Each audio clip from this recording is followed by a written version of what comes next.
Very good morning everybody. Welcome to another video. Today is a live stream and I will be your personal funky sim pilot. My name is Arkady Gidzenko. I will be your pilot for today. And we're sitting at the Amsterdam Schiphol airport for a flight on the VATSIM network. I do not believe there's too much ATC actually at the moment, but nonetheless we're going to fly this flight using the VATSIM network, and we're using real world time and weather. And let's just get into the flight deck and start preparing ourselves for the flight. It's going to be a flight of about 3 hours and 10 minutes. And let's just get in here and start up the aircraft. So what we do, start by starting up the batteries. Battery 1 and battery 2. Supply the minimum joules for the aircraft system. And locally there is also a ground power unit available as well. We're going to use the external power option there, and then you can see the little ground unit will start backing up, getting itself into position, and then once it is in position it will connect the cable. It will connect to the aircraft and will provide the cockpit with the necessary power that is needed to get us going. Okay, so while this is setting up, so the voltage is okay. You can see it is actually already starting to drain the batteries. Our systems are. So let's turn on the external power, and there you go. The aircraft springs to life on this beautiful Sunday morning in Amsterdam.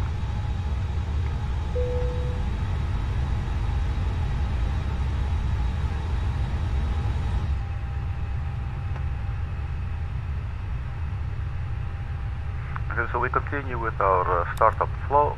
So we got the crew oxygen supply now, the ground control lights, and important, the aiders 1, 3 and 2, they all have to be started now.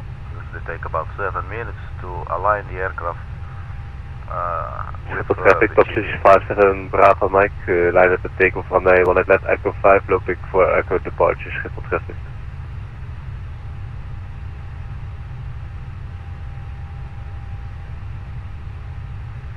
See what we can do about the volume, because that appears to be a little loud. Stand by 1 second, please.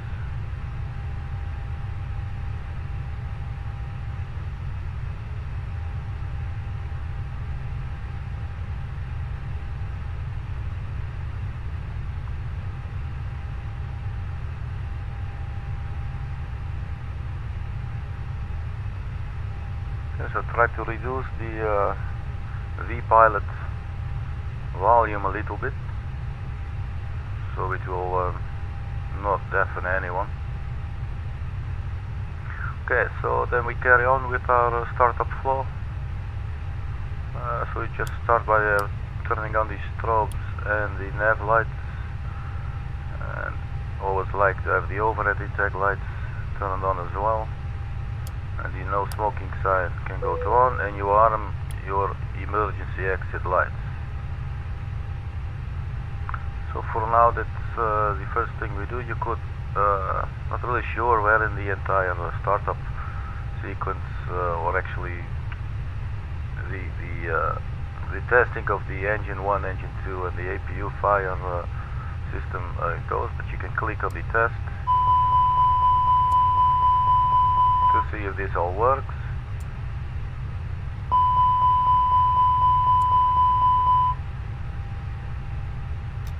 Oh, not this one. Not the little hand. Just want to click the little button. There you go. Okay. So should a fire break out, then we know that we will be warned by anything other than the flames as well. Okay. So the aircraft is still trying to locate its position in the world. So let's start up all the necessary systems here. I always like to have the bright screens on, so you know we can have a look a little better at what it is that we're trying to accomplish. So that is once that is out of the way, we can start putting in our flight plan, and we'll go over that in a little bit. So we got some internal lighting going on here now. Everything is nicely lit. Let's also light it a little bit more here on the co-pilot seat side. In the future on this channel, I hope to be able to be joined by another co-pilot who would be sitting in that seat, and sometimes I might be the co-pilot, and then the other guy will be the pilot flying.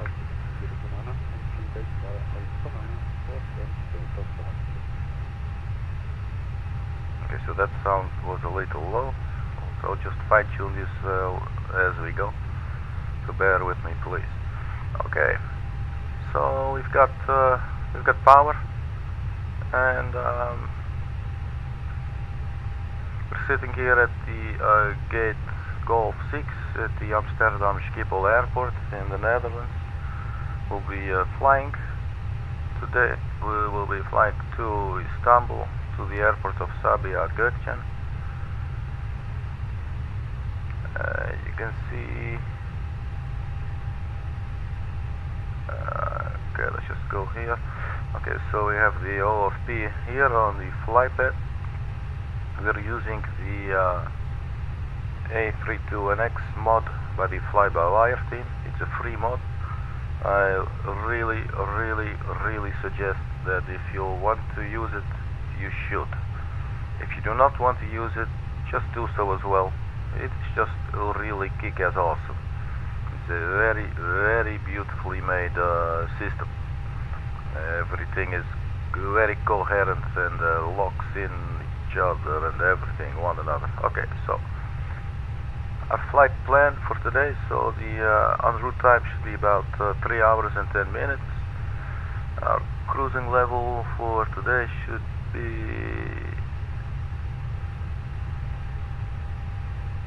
where did they hide this again?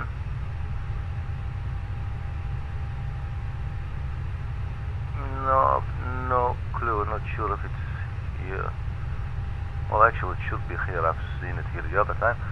But I will look somewhere else for now. The cruising level for today's flight will be flight number 370. Okay, so let's just go ahead and set up the MCDU. So first we start with the data, and we'll have a look at the aircraft status to see if we are sitting on the correct aircraft cycle.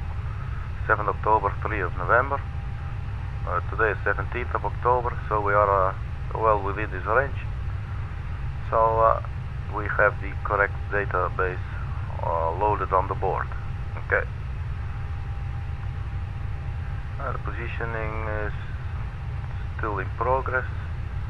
So we just go MCDU, ATSU, you click here on the AOC menu, and when you then click on init/press, then you can actually request your pre-filed flight plan from the Simbrief website,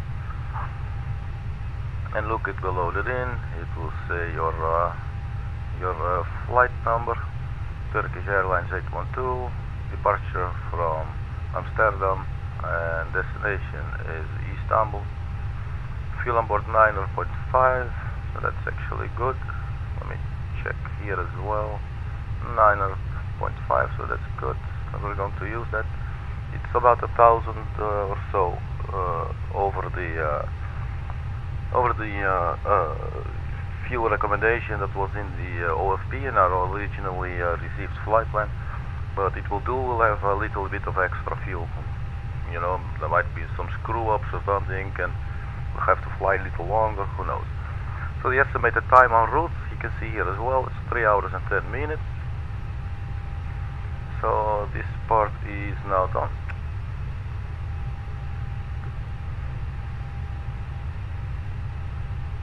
So now to put in the actual flight, you go to init page, you click here as well on the init request. You now also see flight level 370. It's going to be our cruising altitude. So then in flight plan button, you see the entire flight plan has now been populated with the correct data for the flight plan, all the way from Amsterdam to Istanbul. What is not sitting here, however, are the departure route and the arrival, so the seat and the star. But it is no problem at all. If we look at our flight plan, we can see that we have been cleared. I'll show you somewhere else actually on the flight pad.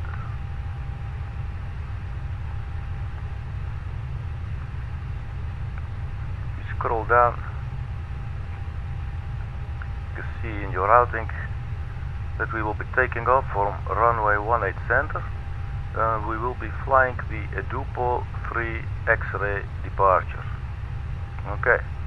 EDUPO 3 X-ray from 18 center. And once we arrive at Istanbul, we will be arriving at runway 06, and we will be flying the ISMO 1 Golf arrival. So these two are what we're going to put in, these four others. So the departing runway and the departure route, the arrival route, and the arriving runway. So that's what we put in our MCDU here, and that would conclude the navigational part of the preparation. So you click on the Echo Hotel Alpha Mike there. You can see departure here. You go ahead and click. You select your runway, which is 18 center. Do something about that sound level there. Okay, and then we have the EDUPO 3 X-ray departure, and we click it in and just click on insert, and it will insert itself into the flight plan. The same goes now for the destination airport of Istanbul. So Lima Tango Foxtrot Juliet, you click on the button next to it, you click arrival. It's now on the right, as you could see. And there we have the runway ILS 06 Yankee. If you scroll down a little bit, you have the ILS 06 Zulu. So we're going to preference that. So that's going to be our arrival route. And we are going to fly the ISMO 1 Golf arrival, which is right here, this one. And it connects with this little button. And you just say insert, and it will insert itself into the flight plan. Press return. And you can view the whole thing.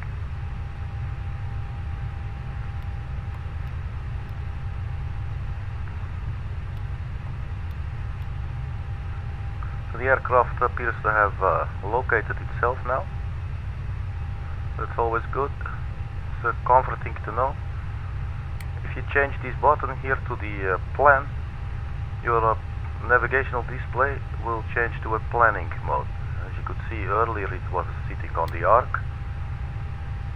which you usually will use for the flying, but if you put it now on the plan and you zoom out, or actually zoom in a little bit, or zoom out I should say, apology.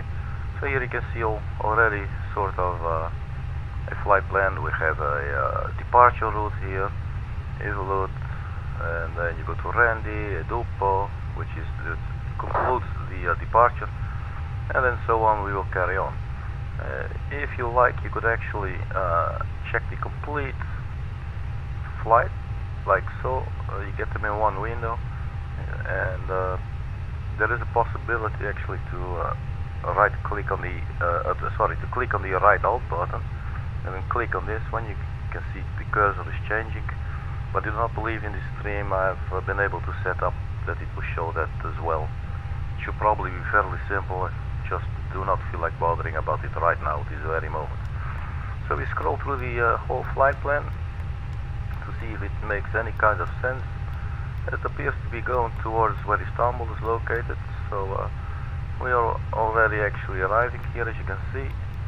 So momentarily I believe should be the waypoint of Istanbul. That's right there. This is our arrival, and it's an RNAV arrival. I will explain to you in a little bit. All these points here probably we could skip and go from this point to that point and then fly the final approach more directly, as opposed to flying this whole routing. This is usually actually just used. I will show you later. Usually actually just used when there is a lot of traffic, and then air traffic control can then use these kinds of routings to separate all the aircraft from each other. So today we might not encounter too many traffic, or rather too many ATC.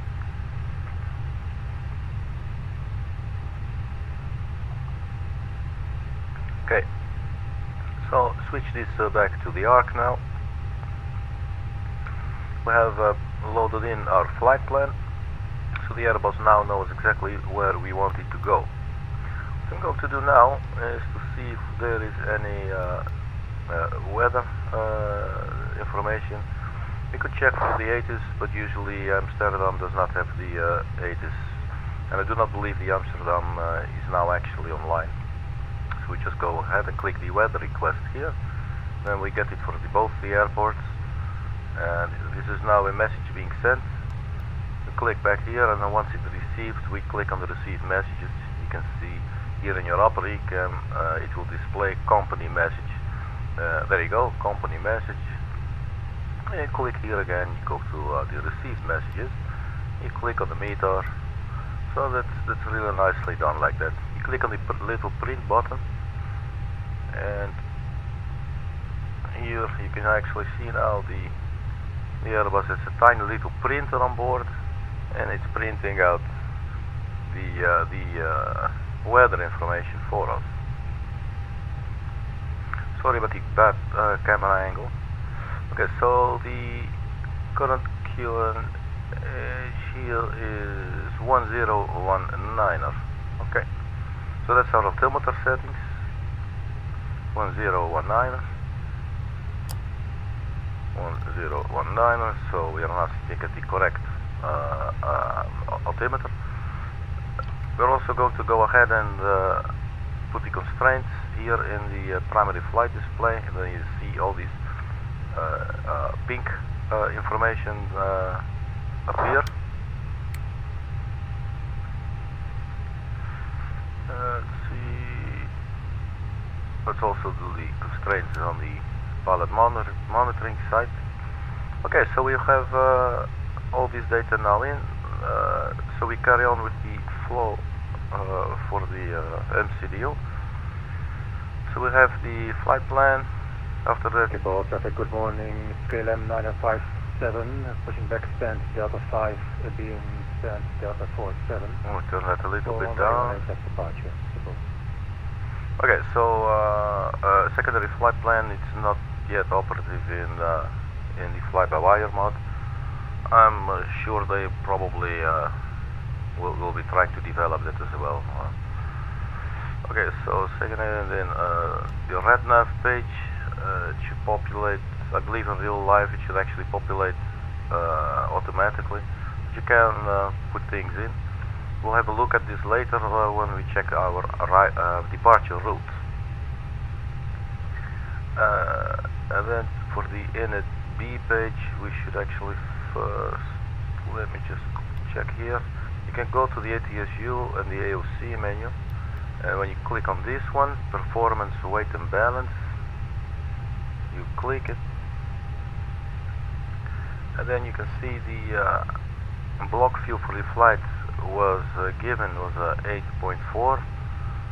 So what we're going to do, we have 9.5, so 9520. Just go ahead and put it in 9520. 9520. Put it in here next to the block fuel. So it's now sitting there, and refuel. Sure, just click it, just not to confuse the system probably, or actually we might, not really sure. So the second page of the performance weight and baggage, it's your payload, baggage, rear baggage, forward baggage, and number of passengers today will be 184.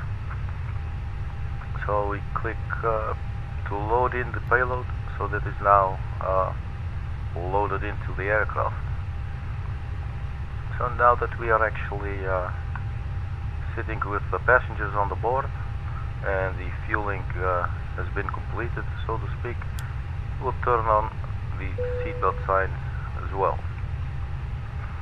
Okay, so to continue our startup flow for the MCDU, you go to the init page and you will always land on this, but if you click this arrow to the right, you will go to the init B page, what they call it, and here at your convenience you just click this little button and you put in for the fuel, you click the block fuel and you just type 9.5, you put it in there, and now it starts making a little fuel calculation for the alternate time and final time and minimal reserves and all that stuff. So there you go, so that's been put in. Now the trip wind, you can check that by looking at the flight plan. Is there a way for me to zoom in a little more? Please stand by. There, this should be slightly friendlier for your eyes. And it should be this, plus 017. So we're having a tailwind of plus 017. So just go ahead, you click the plus button, 017. You put it in, and it is sitting now right there. There you go. Finally, performance page. We're going to do a flap 1 takeoff. So let's just do that there. V1 speed, it will calculate by itself for us, and then 141 for the V2. Transition altitude, we are going to check the charts. Let's see, is this on transition altitude 3000 feet? So you put in 3000, you click on transition altitude, and that is now in.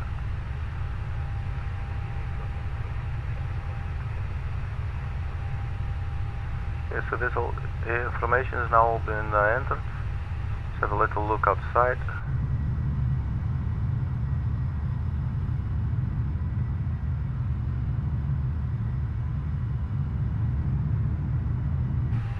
Okay, so outside still exists. Very good. Check the radio page, see if Amsterdam maybe is anything online. No problem there then. So we're going to clear ourselves for an initial altitude of 6,000 feet. That is normal procedure for the Amsterdam airport. Usually they will clear it to 6,000 and then flight level 130 or something, and so on, and then eventually your cruising altitude. So our cruising altitude will be 370. Let's see what else do we have, because I think now we should be getting ready for the pushback and the startup.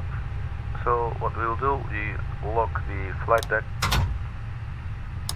we are on the ground spoilers, the flaps 1 that we put in here earlier, we're going to put. Please go to flap 1, thank you very much.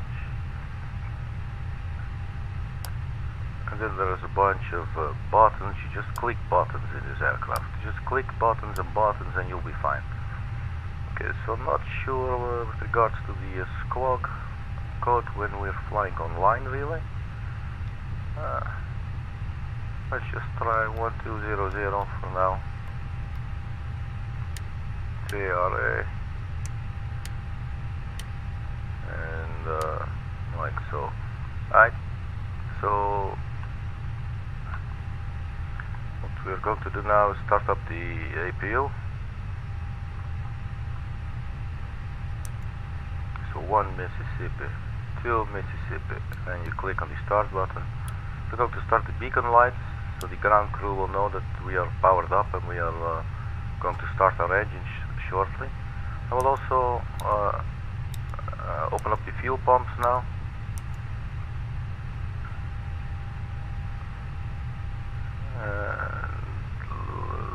We'll wait a little bit with the anti-icing. We're looking at the weather, and we might definitely be needing some of the anti-icing, although it's a little scattered. Okay, you can hear the APU starting up here.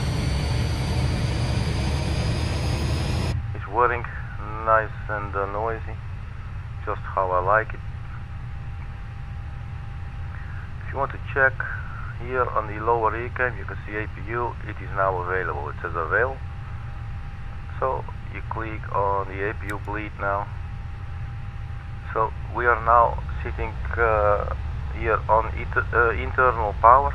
We can say thank you to the external power, so that may now go. You can see all the systems are still on, while the ground control, the ground power unit is actually disconnected. And you can see it's going. Let me go up a little bit.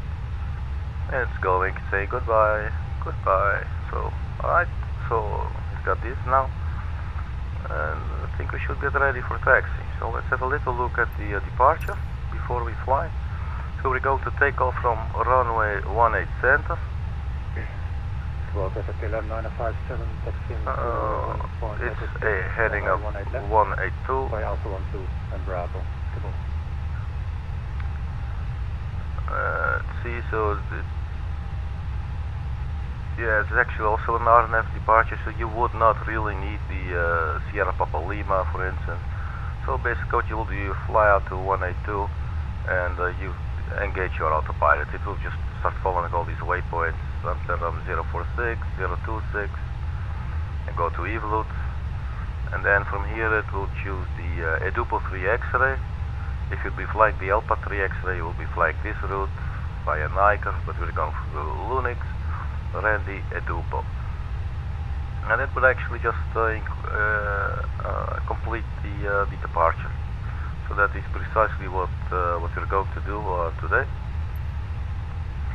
We can have a look at the airport diagram to have an idea of how to get from point A to B. So we do this today. See, here we are sitting at the gate Golf 6. I think in this case should be on the other side of this black thingy. Let me just check. Yeah, there we go. Okay, so basically what we will do, we will push back facing north, and we exit the apron through Alpha 17, and we will get onto taxiway Bravo. We'll go to the left here, and then we carry on a little, we go onto Charlie, and we go all the way up. What is, can I zoom in a little more? Can I maybe get rid of this one? That's a little bit bigger. Okay, so where are we? Go to the Charlie 1 holding point, or the Whiskey 1. So that's where we're going. It's fairly short. Usually Amsterdam is it is a very big airport. You can imagine if you would be standing here and they had to send you to taxi to this point here, you know, stuff like that. It would be quite a drive. The one at left is actually a little closer. We'd be going from Alpha 17 by Alpha November 2, cross runway 27, Echo 6 holding point.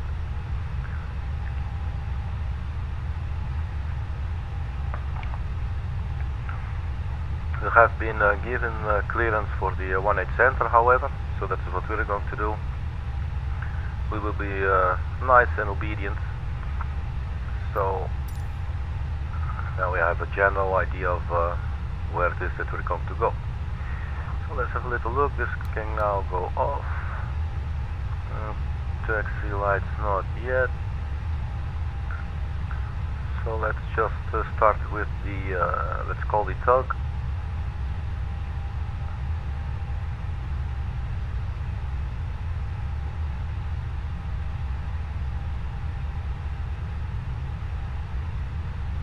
Okay, so the tug is now called. As you can see, it's positioning itself here at the front of the aircraft. Hello tug, there you go. And once the tug is in position, we're going to pull back or push back with the nose facing the north.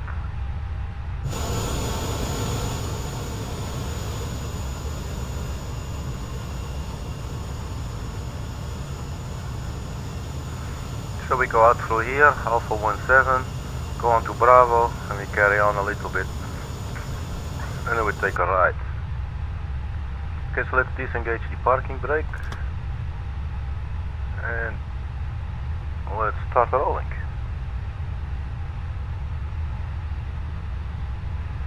Schiphol traffic, goedemorgen. De Easy 1006 at gate Delta 52 is going for push start.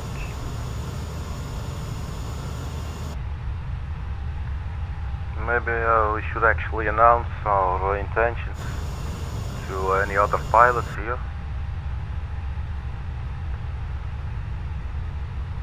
But first, let's do the turn. KLM 957 lining up and taking off runway 18 left. Could have 2 echo departures.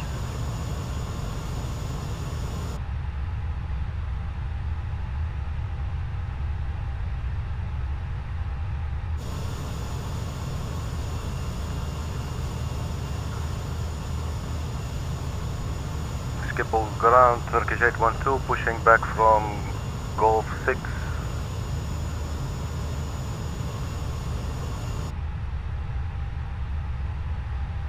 Okay, so the pushback has been completed, and we dismiss the tug and immediately engage the parking brake, so we do not start rolling or anything. Okay, so we can start up our engines now. Engine number 2 is going to be our engine number 1. It's the first that we're going to start.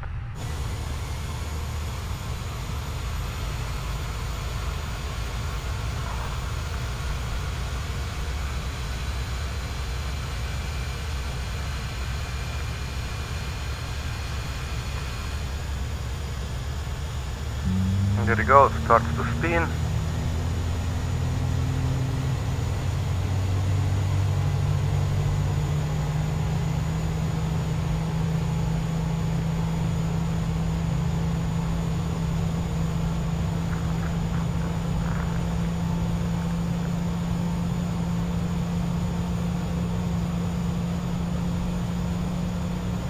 And once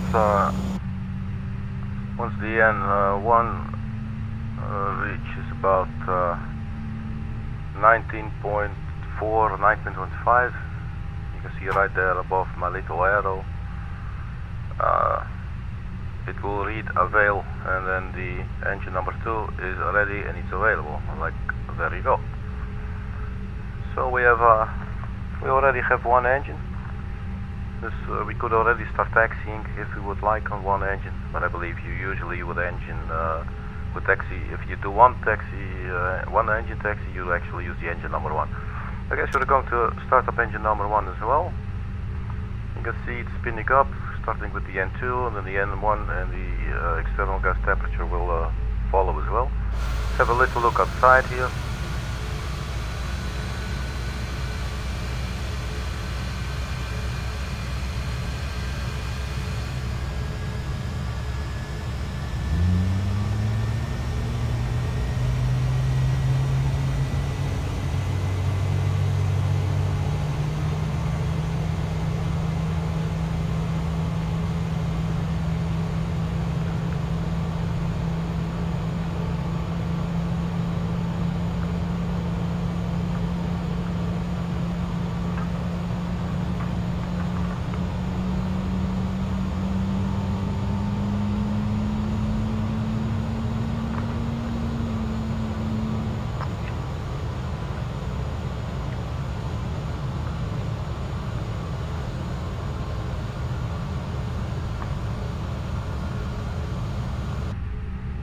Okay, so that engine is now also available.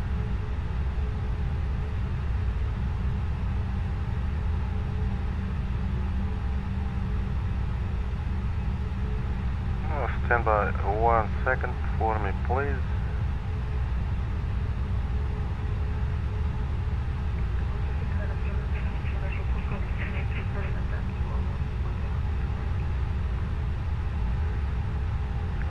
Quickly check something off the screen.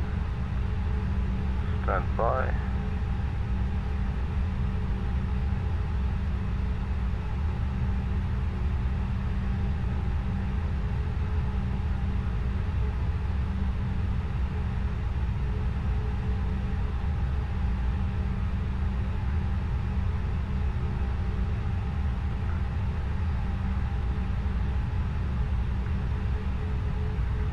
See that that has been checked. Okay, so both engines are now started up. So we're going to announce that we're going to taxi. Let's start by announcing it to the crew, and we turn on the nosewheel lights and the taxi lights here. Let us now also actually start up the anti-icing.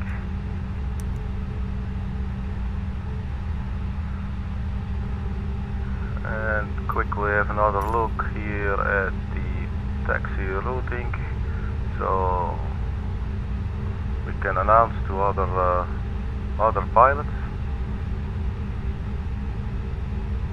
Amsterdam ground, Turkish 812 taxiing from Alpha 17 to 18 center for takeoff. I did not really actually specify how, but it should sort of make sense, right? Okay, so let's start going. Disengage the parking brake. Oh, it jumps sometimes. Okay, so forward thrust a little bit, and here we are rolling.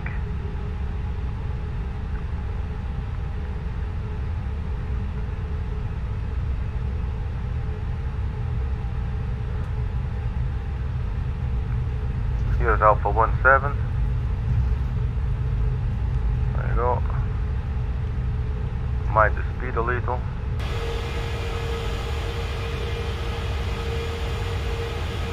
So it looks clear. We turn left onto Bravo.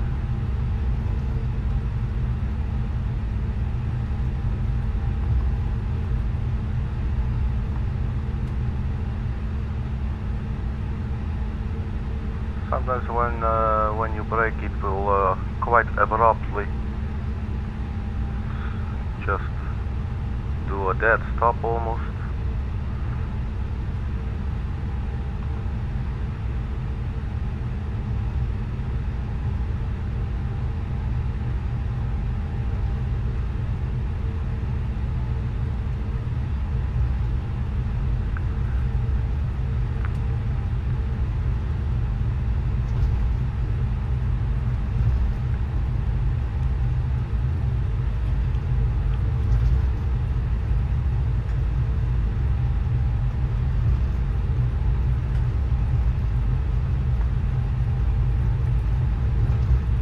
Schiphol traffic, the EC1006 is going to taxi to 18 left. Okay, so everybody's taking the 18 left.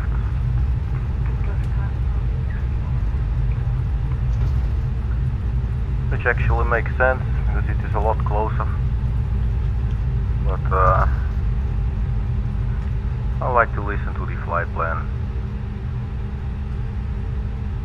But we could have easily amended it and have selected runway 18 left, and then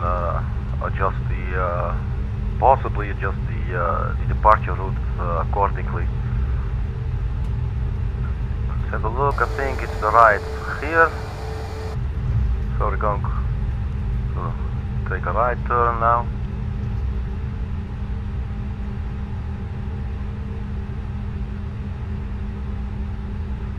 And we're going on to Charlie.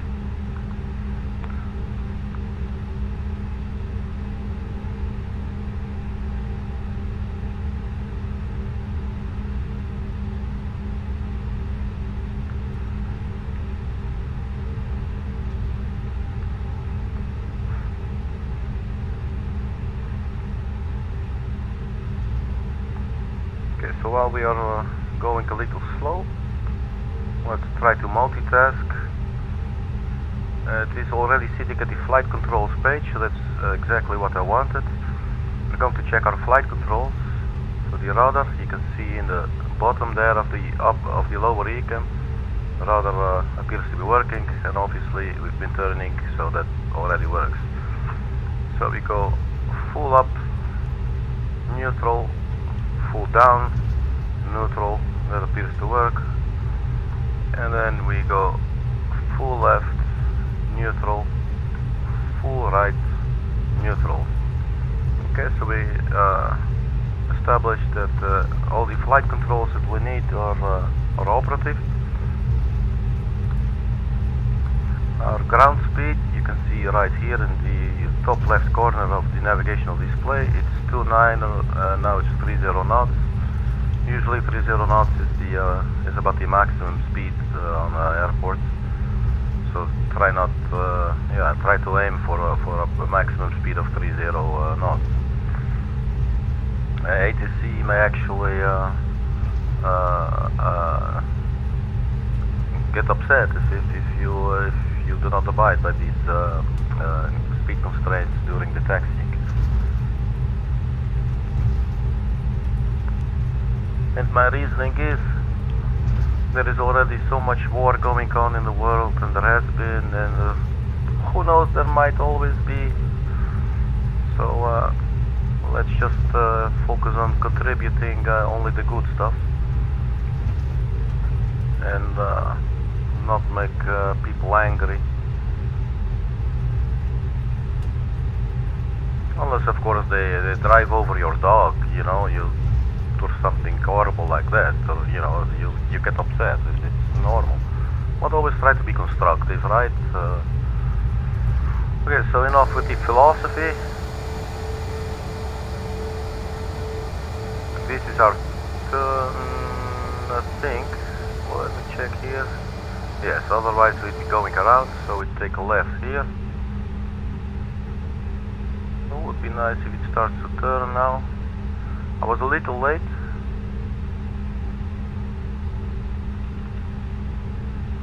Okay, so a little more power, please, to get things rolling. And then we will line ourselves up and announce our intentions to the other pilots. You do not expect actually any other traffic to take off from runway 18 center.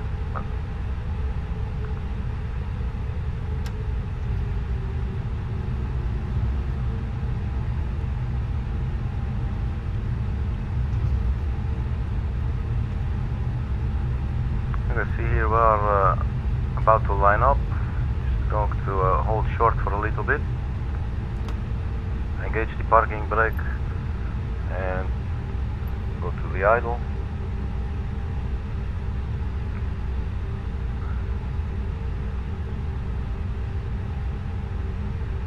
Okay, so we turn on the landing lights and the takeoff lights. Back, it's the air conditioning. We turn those off to save some power for the takeoff. And not unimportant, your speed brake should go to max before you want to take off. So I think we are fully configured now for the takeoff. So we announce to the cabin crew that we are about to take off.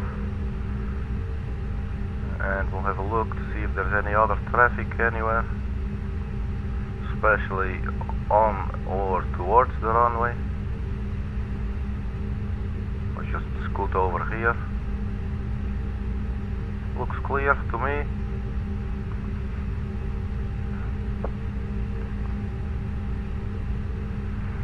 So our departure was the EDUPO, I believe. Let me quickly check. So the EDUPO 3X.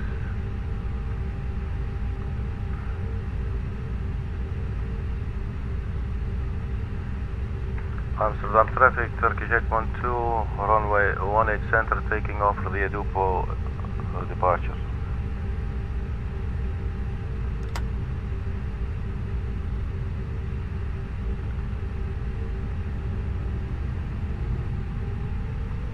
Okay, so we line up now.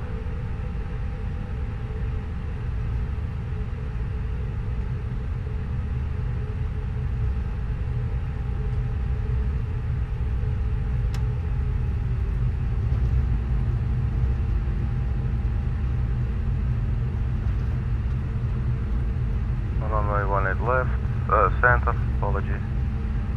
Here we are.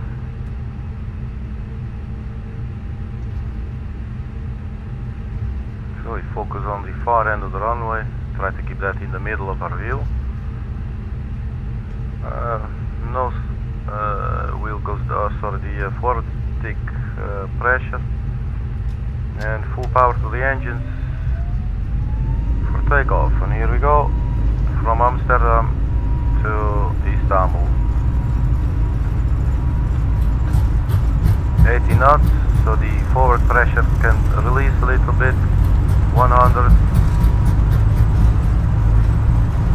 120, we come up on our V1 speed, we rotate.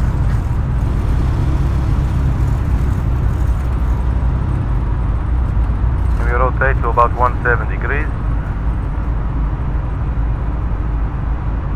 Positive rate established, gear up.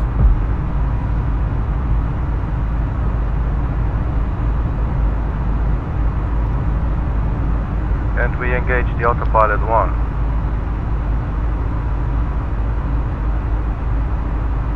Thrust lever now goes to climb.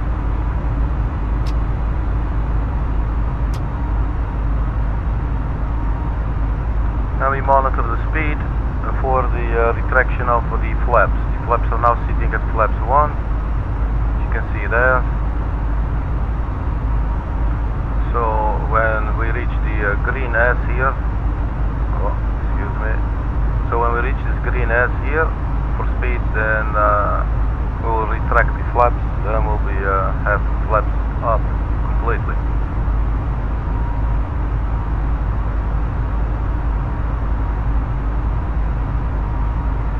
So flaps up. We're now following the departure routing that we loaded in earlier for the EDUPO 3 Golf, I believe it was. 3 X-ray. Okay, so we are transition level, so we click now to standard QNH, take a left turn. We now no longer need the nozzle steering lights and the taxi lights and the takeoff lights, so they can go. APU we do not need anymore, and we can turn on the air conditioner now.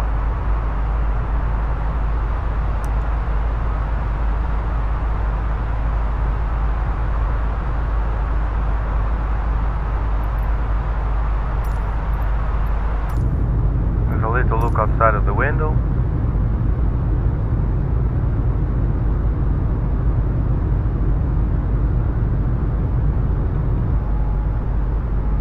Okay, so it sounds like we are at 6,000 feet now.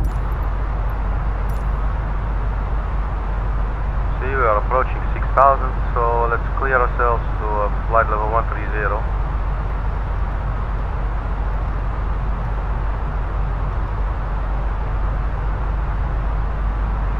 Amsterdam traffic, Turkish Airlines 12, climbing flight level 130.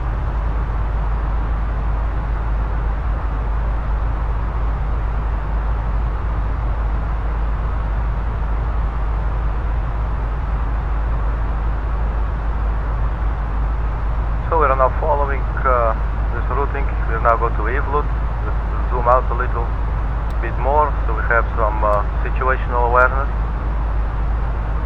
So speed is reaching 250, altitude 73. We're on our way to EVLUT. After that we get Lunix, Randy, EDUPO.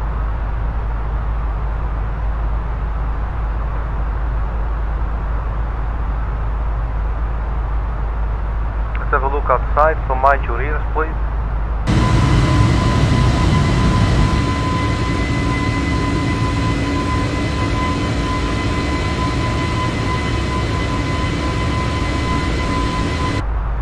So as you could see, this is a Turkish, so we are actually flying a Turkish Airlines, but the the livery is for the Anadolu jet because it is a code share. So it is actually a Turkish Airlines flight, but it's operated by Anadolu jet.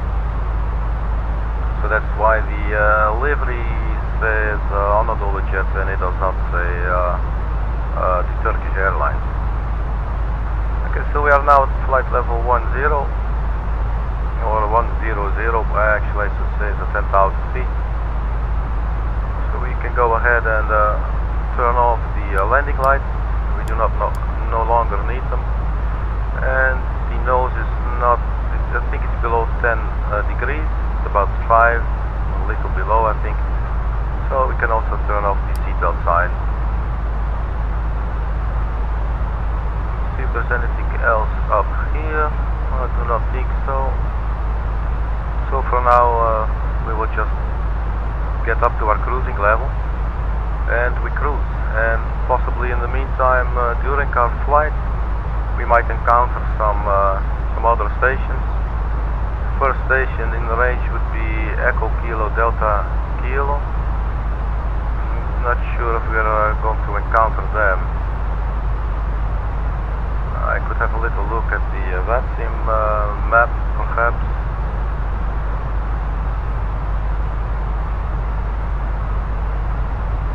Not really sure where these might be.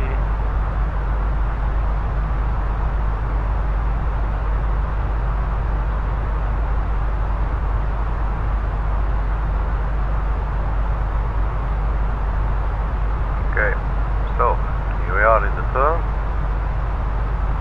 Level 130, so we're going to clear ourselves to our cruising altitude of 370.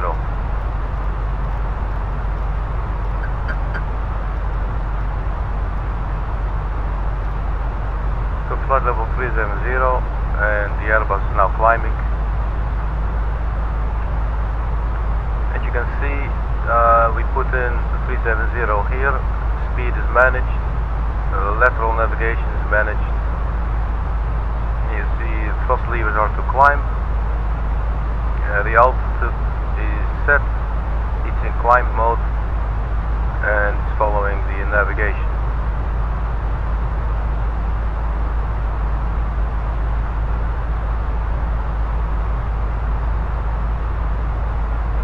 So for now, we're going to have a little look outside of the window. I'll be stepping away from the flight deck a little bit.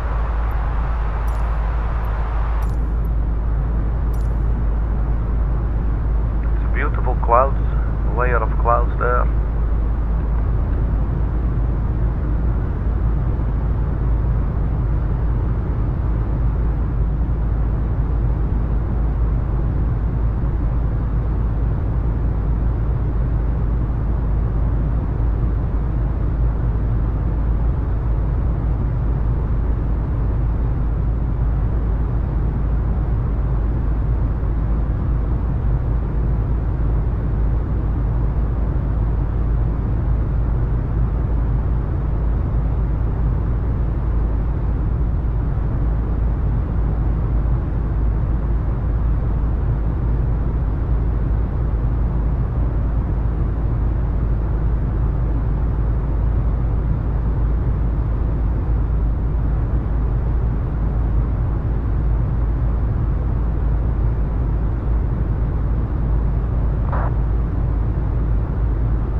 flight deck a little bit.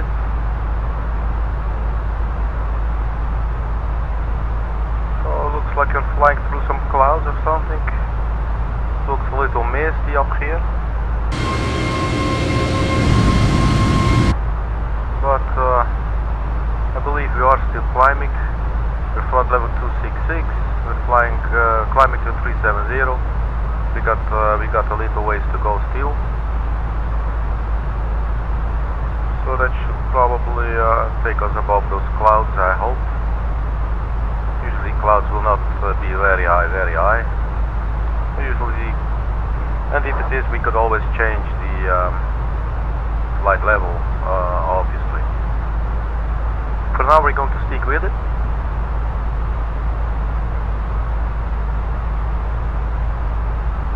So we might momentarily start receiving requests from some controllers as soon as we get into the range. That would I would expect to be probably the Langen radar, which is for the Düsseldorf airport, I believe, or actually that was Frankfurt. I forget.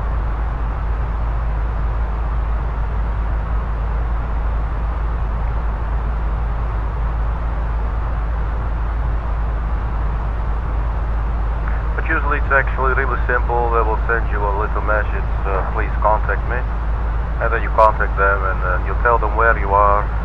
For instance, 18 nautical miles from MISGO, flight number 287, and it will just tell you I identified. And sometimes they might clear you to another waypoint directly, so you could skip some steps. So let's have a look. For instance, we are now on our way to MISGO, so let's have a look at the flight plan. I will just zoom in like this. So we are now at MISGO. Let's say they contact us, or either they contact us, we contact them, and they say clear direct BOREP. And if you're not prepared, if you do not know how to pronounce these and how they sound in maybe a different accent or something, sometimes they can catch you a little bit off the guard. If they say clear to ETVIS, you're like, what? Clear to ETVIS. He said, I'm sorry, do not say clear to ETVIS. You're like, I have no clue what you're talking about. And then you look here and you say, oh, it must be ETVIS. You say, yeah, sure. You go to your direct page, you scroll down to the ETVIS, you click it, you say yes, insert, and then the aircraft diverts, if you will, to that waypoint. So it cannot hurt to look ahead a little bit. Usually they will skip like 2 or maybe 3, not a lot, I think. Usually something that's in their controlled airspace. The flight board currently is 24 degrees Celsius. That is actually a little on the hot side if you ask me. So I am going to tamper with the air conditioning settings. The cockpit like the flight deck to be nice and low. So about 18 degrees, and let's do around 19 or 20 degrees in the flight deck. In the cabin. So you can see the temperatures are dropping. Cockpit is dropping, forward is dropping, and the aft is dropping as well. So we're going to trust that's going to be fine. Let's put the fuel page on the lower ECAM. So we can have a look at the fuel consumption. We still have 8,000 kilograms of fuel on board, and we're burning 50 kilograms per minute. If you think about it, that's actually quite a lot. I gain more per minute than losing this, just by simply eating. Okay, so looks like we've reached the end of the cloud layers, and we are still climbing a little bit, I think. Definitely, we have some 5,500 something to go, but definitely well above these clouds.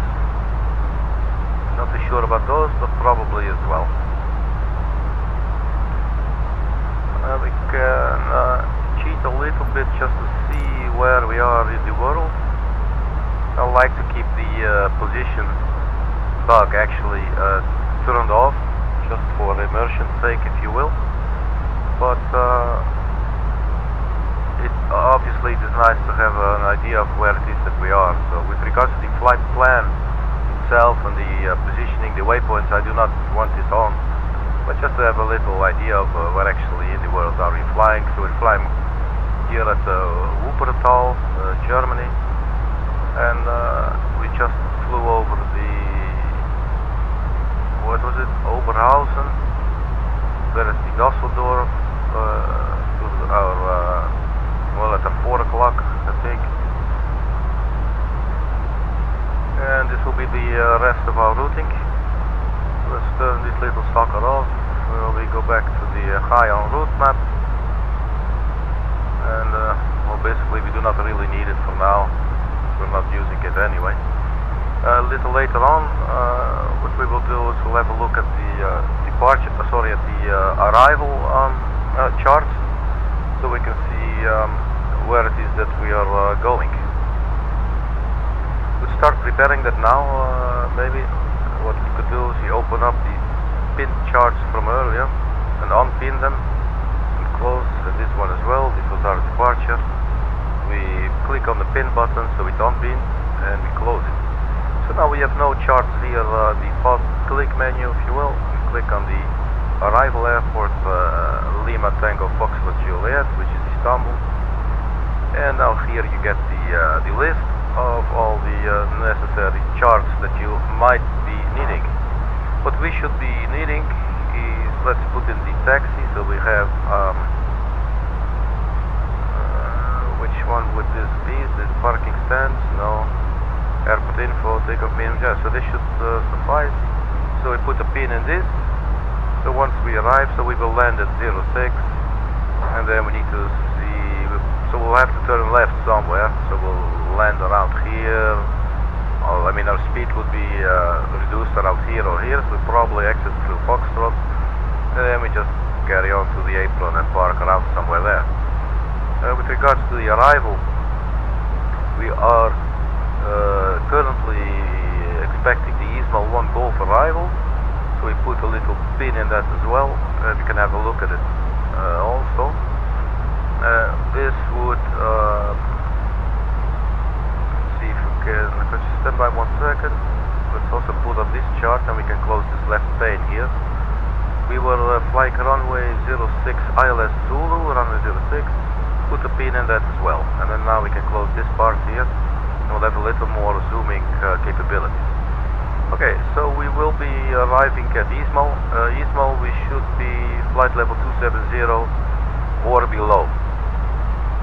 But 270 is a good starting point with regards to what they said.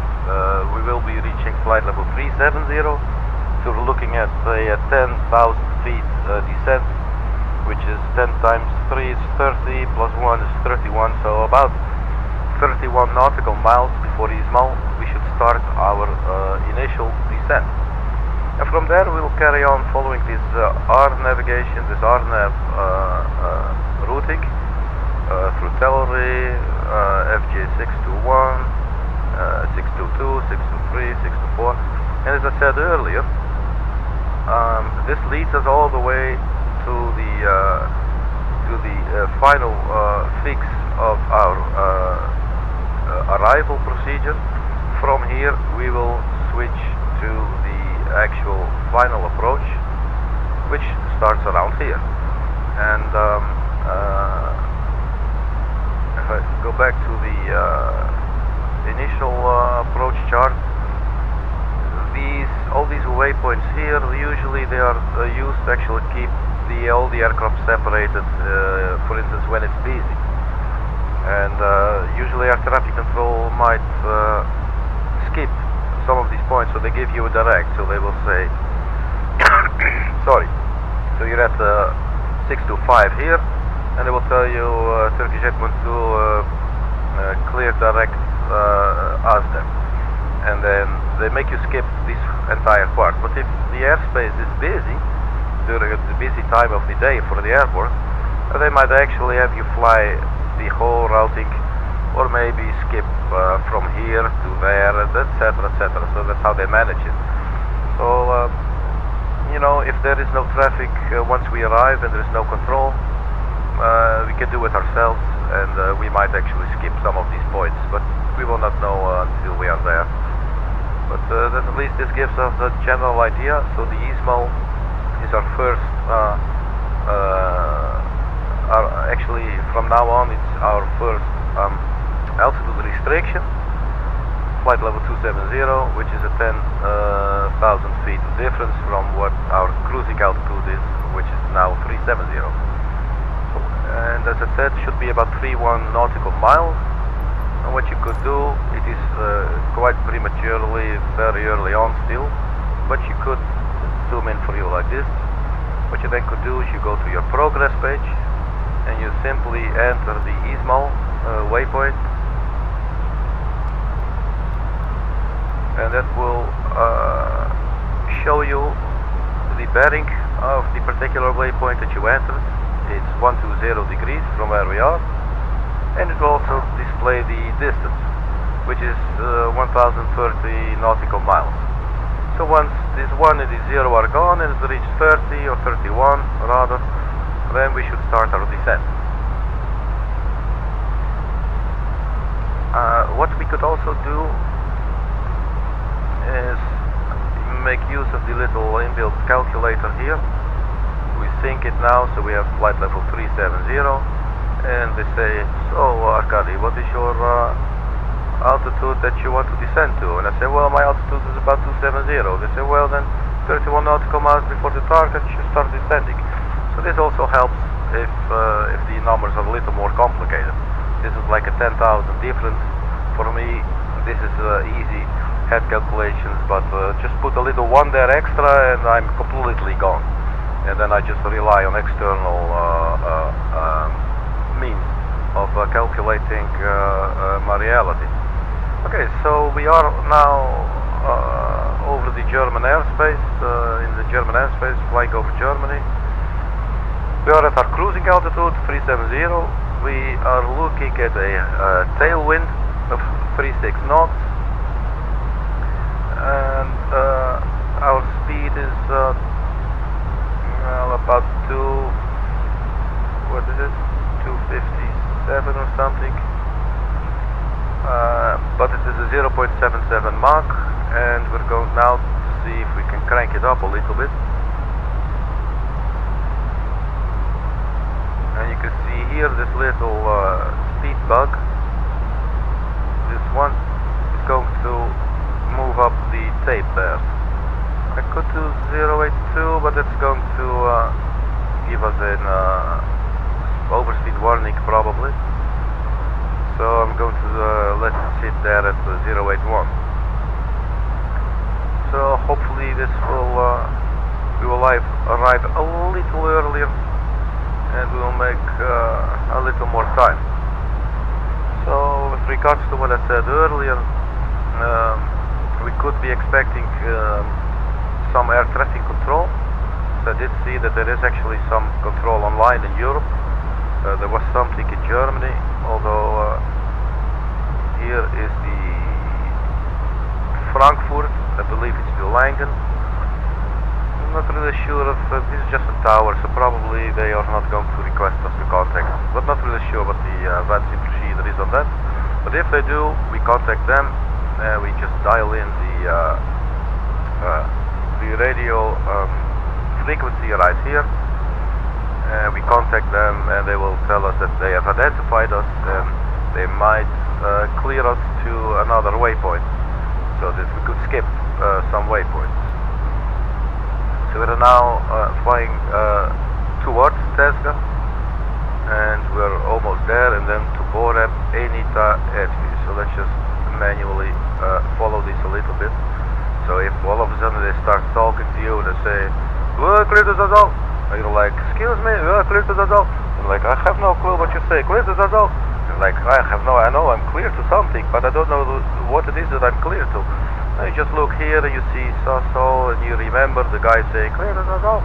And you're like, oh, so he meant SASAL. And you just repeat the sounds to them. You say, oh, okay, clear to SASAL, thank you very much, you know. So it helps a little bit to look at this so that you know what to expect, what I said earlier. So we might see if we can encounter this today. Obviously it's relatively early and it's Sunday, maybe people still go to church, I have no clue. Look, there's a tiny little lost cloud here. So yeah, so here we are on our way. Let's zoom out a little bit more so we have a better overview of what the rest of the flight plan is going to look like. Another interesting point is that our heading, in other words, where the nose of our aircraft is pointing, is to this yellow line. Now the track, the ground track, the track over the ground that we are flying, what we are actually flying, is this green diamond. This means that the wind is blowing us a little bit towards the right. Since we are flying a heading, this could happen. Whereas if you would tell the aircraft to not fly a heading but to fly a track, it will try to compensate for the wind. Not really sure how it works it out. It is a fairly complicated and extensive GPS system on the board. I believe it comprises of about three separate systems. If you go, no, you should go to the data, you go to your position monitor. You see there's the FMS1, FMS2, and there's the GPIRS. So it sort of combines all this data and then try to pinpoint where in the world it is sitting. So yeah, so that's that. So we are now on our way to BOREP, and for the rest of the flight it should be basically just cruising.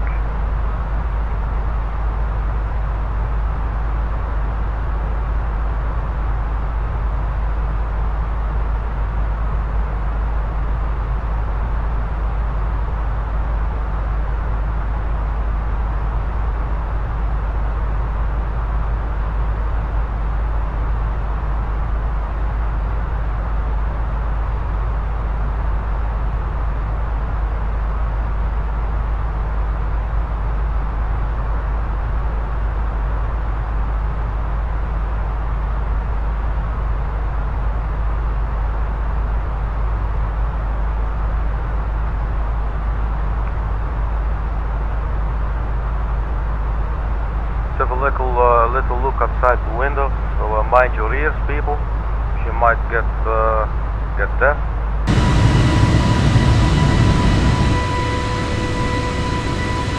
Now we got these little contrails going.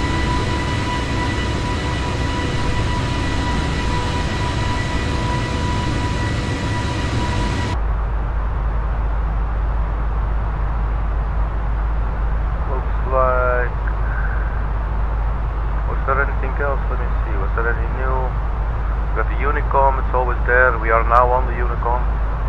There's Frankfurt Tower, Frankfurt Aegis, and Echo Delta Golf. I'm not really sure. Who are these guys? Golf.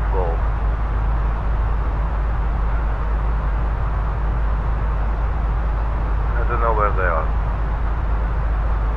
Oh, sure. Okay, so it is not very busy with regards to the ATC though.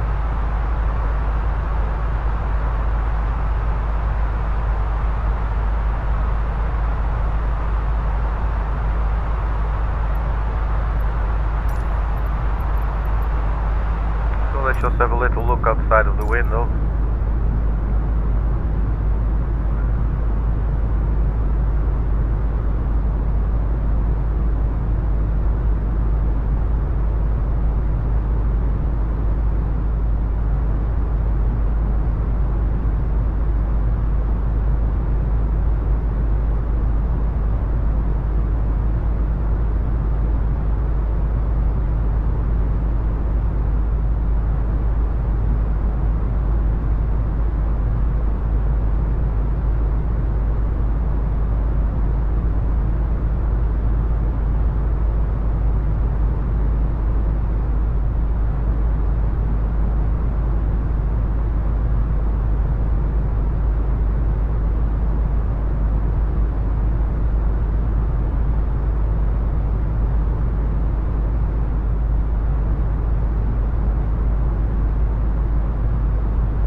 everybody.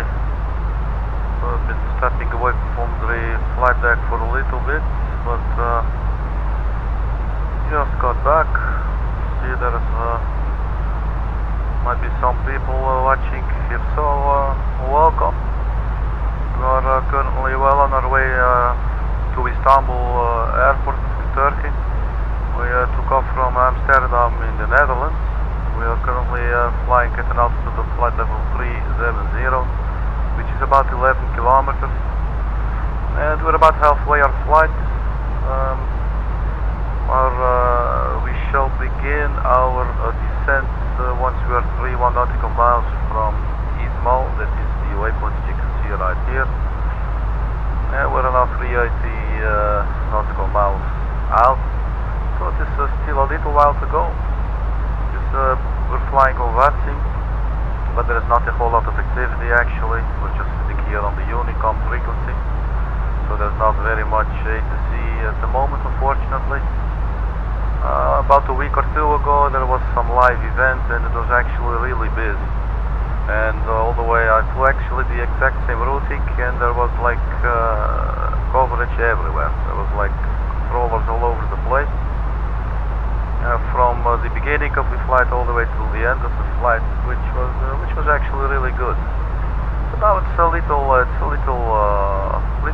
obviously. So the weather over Europe looks good from up here at least. But obviously, with flight level 370 is quite high. But we're doing real world time and weather, and so far it looks like it's actually a pretty uneventful flight. No strange things happening. As opposed to like 2 weeks ago when I flew, I had no idea there was actually some event going on, and I made a little mistake during the departure from Amsterdam, and I got into some trouble with the controller really, and they got a little upset with me, and they had every right to do so. I made a stupid mistake, and you know it goes, and you know the last thing you want to do is, as the pilot, is ask the flight control, hey brother, how do I operate my aircraft, you know. So that was a good learning experience. I tried to assimilate or incorporate what I learned really, so that I will keep on growing in the experience, you know. So I definitely learned from that. Looks like I see some constraints there, so we are actually getting closer now to our arrival. So we are flying an RNAV arrival. I can show you here on the charts. We have the arrival charts for Istanbul airport. Actually we're flying to the Sabiha Gökçen airport. So we are expected our first altitude constraint will be below flight level 270. It is at the waypoint called Izmir, and then we'll fly. Basically, it's an RNAV arrival, so we just follow all these little star-shaped waypoints here. And you know, I do not expect it to be very busy airspace today, so we might not have to fly this entire routing. We could probably go from Foxtrot Juliet 625 and then skip some of these and fly directly to Amsterdam. Now once we arrive at the Amsterdam, we should be at precisely 3,000 feet, because that is where the localizer is about to start. I can show you right here. So Amsterdam, you can see here, it's or rather here actually. So Amsterdam is where the approach starts, and the localizer is from 7.3 nautical miles from the ILS east up. And from there on, it's fairly simple. You can do an ILS approach for the airport.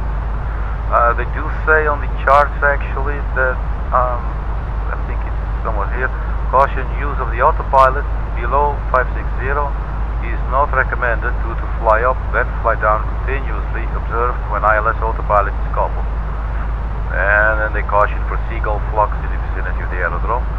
So So yeah, basically what we'll do is once we are established on the localizer and we are following the glide slope for the vertical descent profile, we will disengage the autopilot and fly the rest of the departure, final approach ourselves. And the weather for Istanbul airport looked good when I checked earlier. Obviously we're going to check in a little while so that we can enter all the information here in the MCDU. But it was about 15 degrees, but this was printed at like 10 o'clock or something, something like that. 0 to 0:30 knots, a few clouds. It didn't look all that interesting. Nothing to worry about with the Airbus. We are flying the Airbus A32NX mod by the fly-by-wire team. It is actually, it started out as a modification of the SOGMO A320, but it has grew and developed to a full standalone entity, and it has been developing really interestingly, I must tell you. Look, there's another aircraft. Hello, other aircraft. Can we actually see them on our display here? Oh, there you go, there they are. A little higher than us. So,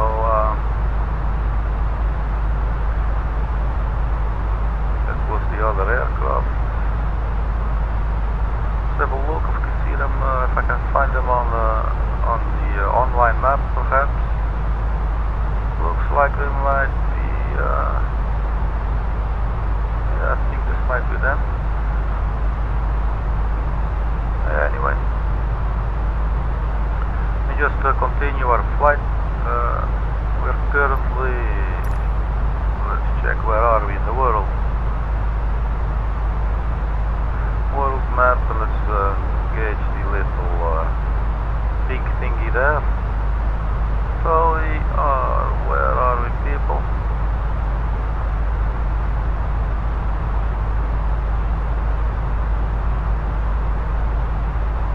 There's not, okay, Niche, so we're above Niche, north of Niche, so that's good. A very good friend of mine, she comes from Niche. She does not live there, I believe her mother lives there now. So a wave at the mother of my sweet friend. My sweet friend herself, she lives somewhere in the vicinity of Belgrade. So we are well on our way and about to wrap up this flight. Total flight time was estimated about 3 hours and 10 minutes. I was able to get in a little more speed, Mach 0.81, and we're actually sitting at our limits. We've been having some tailwind, so helping us a little bit, blowing us into the direction that we are going.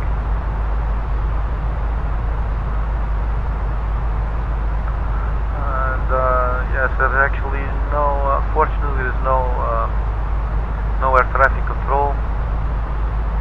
There is now a little bit, I believe, in Amsterdam, where we came from, but obviously that is, as the Americans say, that boat has sailed now. So yes, so you won't be, that won't be of any use to us at this stage. So we just carry on with our flight a little bit, and for the stray internet user that has found every single page on the internet, now you reach this website, you reach my page and my stream, or later if it's no longer a stream but actually a video on my channel.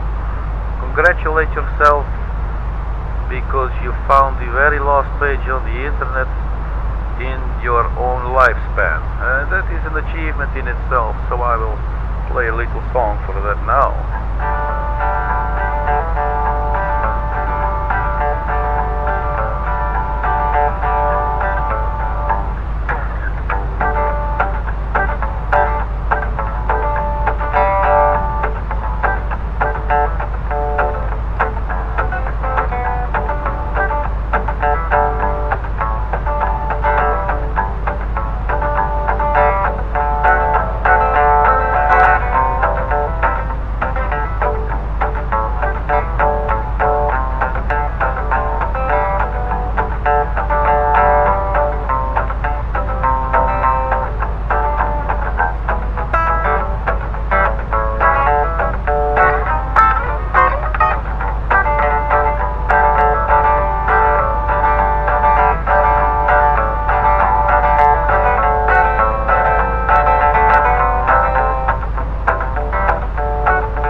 flights get long, so sometimes you just bring your guitar with you and you have a little fun you're in the flight deck. Oh look, the co-pilot just got up and walked out. Well, who needs a co-pilot when you got your guitar, right? Alright, so let's see, where are we now?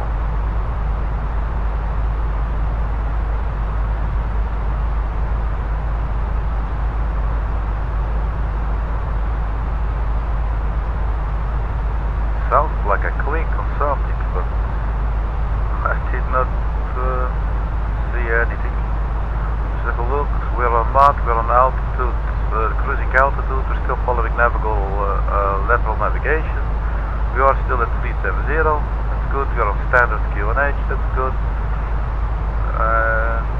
Where is that's still up ahead. It's about 200 nautical miles to go. So we're slowly but surely getting closer now. Our fuel reserves are well under control. We have 4,220 kilograms, but we're still carrying. We're still burning. Well, actually, a little less in the area. Zoom in a little, so it's a little better to see on the screen. So 40 kilograms per minute. Earlier, we're looking at 50 kilograms, so this is definitely a lot better now.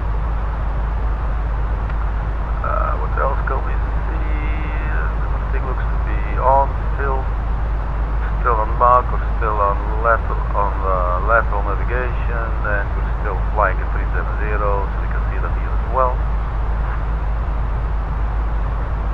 Anything else? Yeah, these can actually feed these arms that turned off.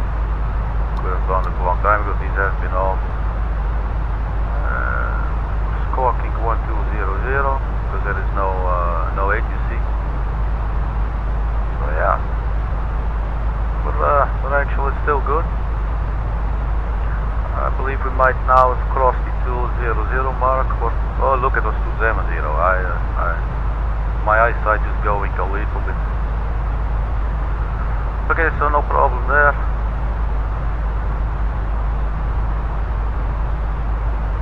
Side definitely looks pretty. For now, let's get a little bit of a weather update for our destination. We go to the MCDU menu, ATSU AOC, and click on WX request, weather request. We go to request the weather, click on the send, click back, and you wait that you receive messages. When you look in your upper EHAM, it will start saying company message. And as soon as it says company message, you can check back with the MCDU. Here, there you go, company message. You check back with the MCDU. Let's do it like this. You click on the receive messages. See, this was earlier. This has already been viewed. It's around 11 o'clock Central European time. So now we check the new weather for Lima Tango Foxtrot Juliet, the Istanbul airport. Let's see, so the wind is now 010, 11 knots. So we're landing 60. Yeah, it's be crosswind from the left a little bit.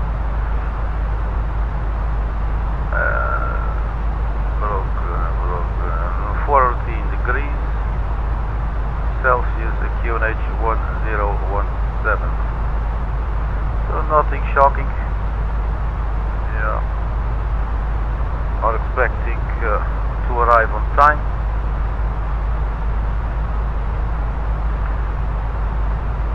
And it does not appear to be very busy today.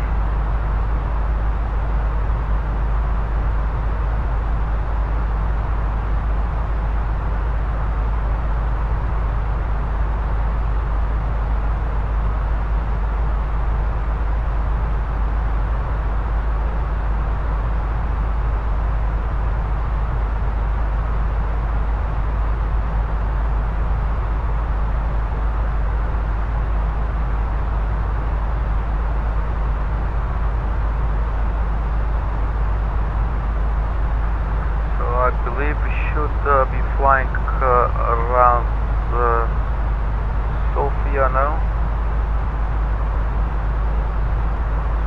get my mouse cursor back. Can check. So Sofia, there you go. Bulgaria. So we're should be almost getting ready. So basically, we follow all the way down across the Aegean Sea, and then we cross the mainland of Turkey, and then we take a left turn, and then around here we should be at flight level 270 or below. So we just follow this and probably skip this little part here. We just carry on straight for a straight-in approach for the runway. So the airport that we're going to, it is the Sabiha Gökçen. Istanbul used to have the A32NX airport. It was something. Can I see it here? I cannot zoom in a lot more. Let's say something around here. I would think here of this bit, something like that. And this is no longer in use. Istanbul now use the airport in the north. Looks like this could actually be an airport. Probably this. So they moved it up north, and we are actually flying to the eastern part, the Asian part, if you will, of Turkey. Because as you all know, Istanbul has this one little piece that is actually lying in Europe. There's actually European ground, and the rest is Asian ground.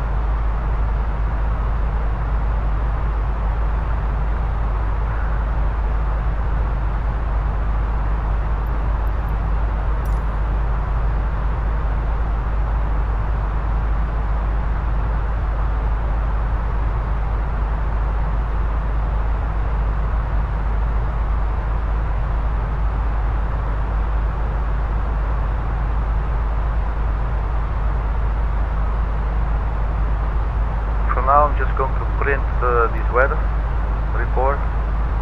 It will print. The Airbus is a really nice little printing machine, like a printer equipped in the center pedestal here. It prints out really nicely and conveniently, and then it just puts on top of the old one. It's just sitting here for your reading reference and pleasure.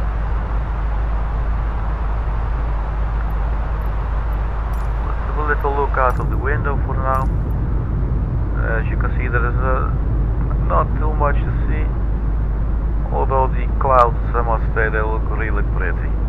You have the beautiful clouds, there's a nice shadowing going on, and maybe you can see between the clouds a little bit below, but it looks lovely. I definitely love it.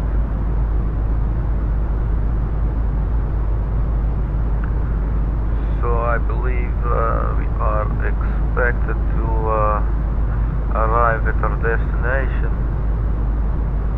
well, in approximately 30 minutes.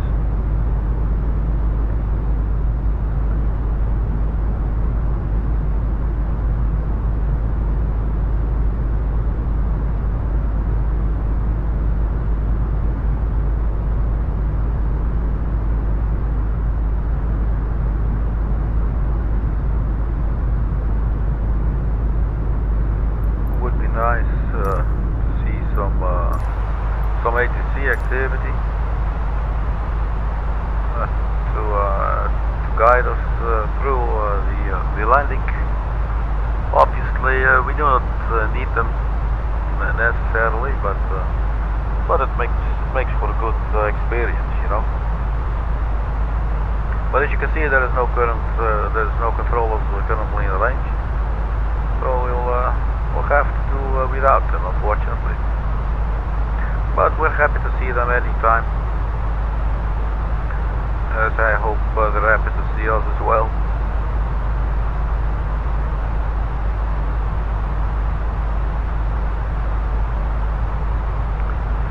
So if we check with the progress page, we are now 209 nautical miles from Ismail.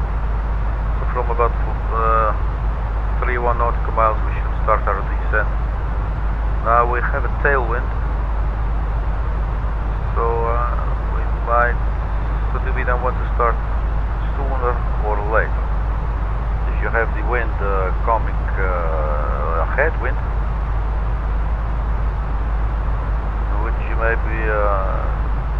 maybe then, so basically you're being slowed down. It's a little bit confusing for me, but I'm not the brightest crayon in the box. It took me years of extremely difficult and complex calculations to come to the conclusion that I'm not very smart. But in order to find out that I'm not very smart, I have to be quite smart, otherwise I could not know how smart a human can be. So in that sense I'm just making a stupid joke, but I always forget, and you know, like you got the wind in the back, so on the tail, so you are being pushed forward. So if you were to start descending right now, you could expect to arrive maybe a little earlier than you would expect. So maybe we should descend a little earlier. And so if we would have the wind at the headwind, we might believe, okay, so if we start now we'll be on time, but actually we're not going as fast as we could, so we should therefore start a little later. So we are going to start a little earlier, maybe around 10 kilometers or 10 nautical miles or so. So around 41 nautical miles or 40 nautical miles. So it should be in about 153 nautical miles we should start our descent, which at this rate will be fairly soon actually. As you can see, you can already zoom in a little bit, and there is our top of descent right there, Charlie November Kilo, around that area. There is some weather here on the weather radar around the RODIP. Maybe we can check here, we can see anything as well. It is now probably quickly going to update.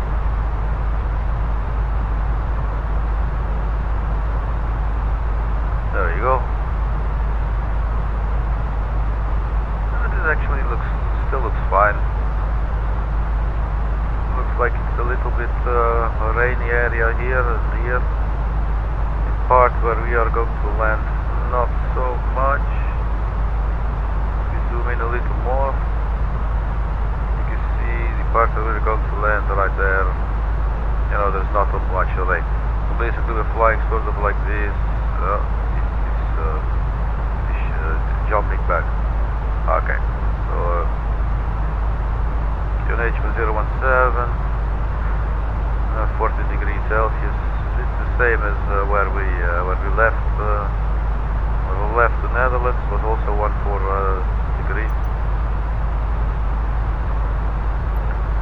So I'm going to put the look outside of the window for a little bit and step away from the flight deck shortly, and I'll be right back.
back to flight deck, everybody.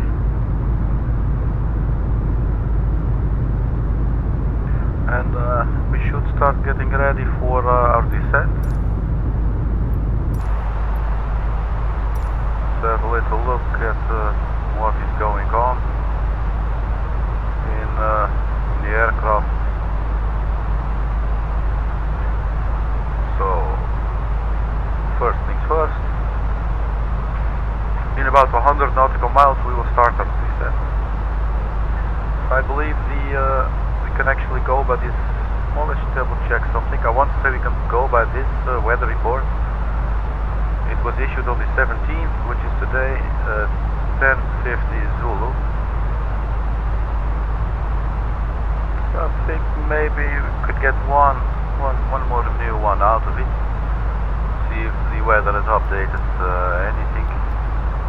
So you go to the ATSU, you go to the AOC menu, and then you click on the weather request like we did earlier, and you click on the send button, and it will start sending. And then, as I said earlier, here you will receive a message on top saying company message.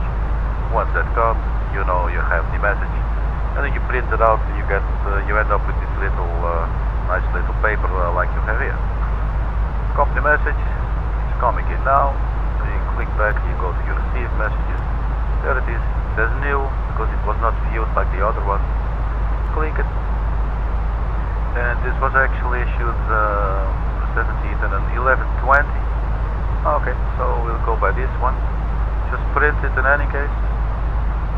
I did not see if it was different actually, but just go by this one blindly, and everything should work out fine.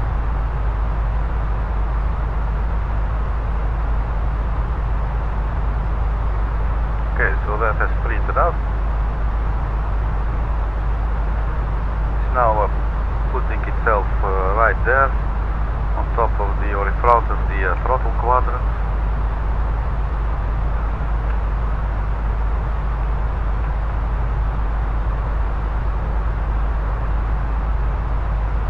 So let's have a look what this is saying, because now we have to actually enter this data into the MCDU. QNH 1017, 14 degrees, wind 010 at 10 knots. Okay, so we go to the performance page. It is not telling us yet that we need to enter the arrival information, and we might give it one more update. We do have about 20 or so minutes to go, but I'm going to start putting in this information for now. So we have 1017 for the QNH, says so right there. So 1017, and you put it out of QNH. The temperature is 14, zoom out a little maybe. 14, you put that out of temperature. Then the wind was 010 at 10 knots, so 010 at 10 knots. Yeah, you put this under the mag wind, and to have a look at what is the transition altitude for our arrival airport, Istanbul. Check here, transition altitude 12,000. Okay, so we know now it's 12,000 by looking at the chart. Put it in right there, and it gives us an approach speed of 126 knots.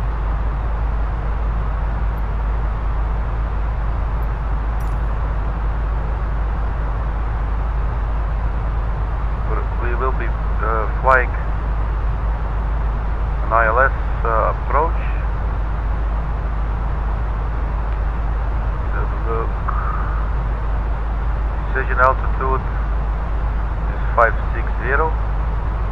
Put that in, 560, 560, put this in right there. Okay, so basically this has now been configured for the landing. It will do a full flap landing. You could choose to do a flap 3 landing. We're not doing that, we're doing a full flap landing, flap 4. So this information has been put in. Due to time has changed a little bit. I want to check one more final time and maybe get a little OCD once we get even closer, just to see if the time that the weather report was issued perhaps changed, because this was at 11:20, so I would actually expect at 11:50, which we already passed by 10 minutes, it would actually have been already issued. So maybe they're still issued, get it? So we go back here and go to the received messages, check the new one, check the time. It's still 11:20, so we do not need this, we already have it. So for now, put it back to progress. So we are 105 nautical miles out from Ismail. We're going to start our descent around 41 nautical miles, that's 10 nautical miles sooner than usually advised, but it is due to a tailwind that we are experiencing. There is definitely some weather going on there. Absolutely not a problem for the Airbus. Let me open my can of soda here that flight attendant was so nice to bring by. Cheers, no zdrowie. Or prosit, like they say in the Netherlands, or sherefe, like they say in the Turkey. Okay, so the top of descent is also can also be seen on the navigational display here. Charlie November Kilo around here is the big plus sign that should be the top of descent. So things are starting to happen after a flight of about 2.5 hours now.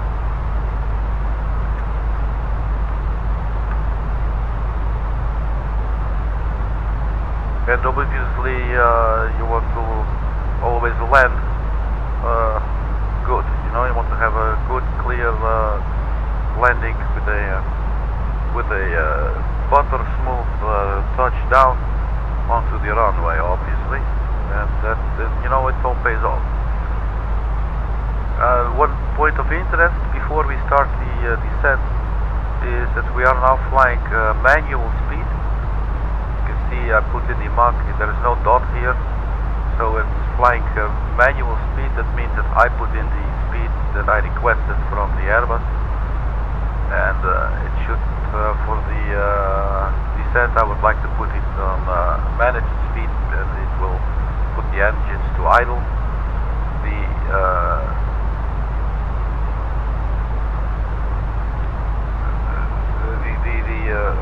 throttle will actually not move itself, but internally it will go to this point, to the idle position. But the position itself, it will just stay in that little indent right there. That is a nice piece of engineering by the Airbus.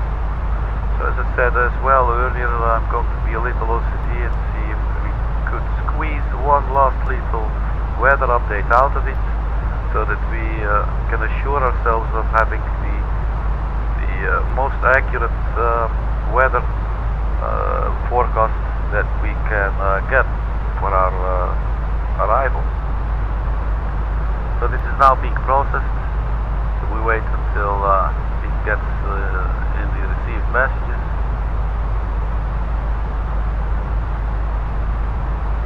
There you go.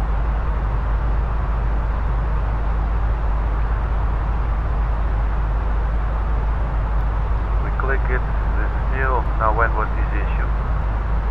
Again, 11:20, so nothing new. So we go back to the progress page.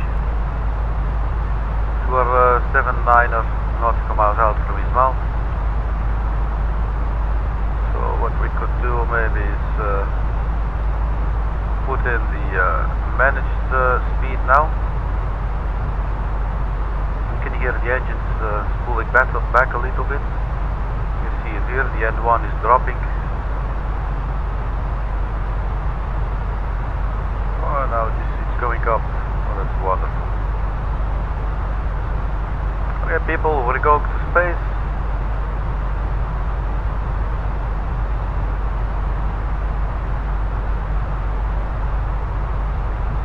Okay, so we are reaching top of the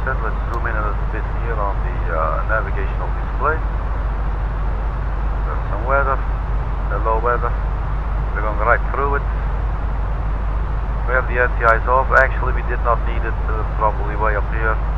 But once we touch those clouds there, we will definitely be needing that.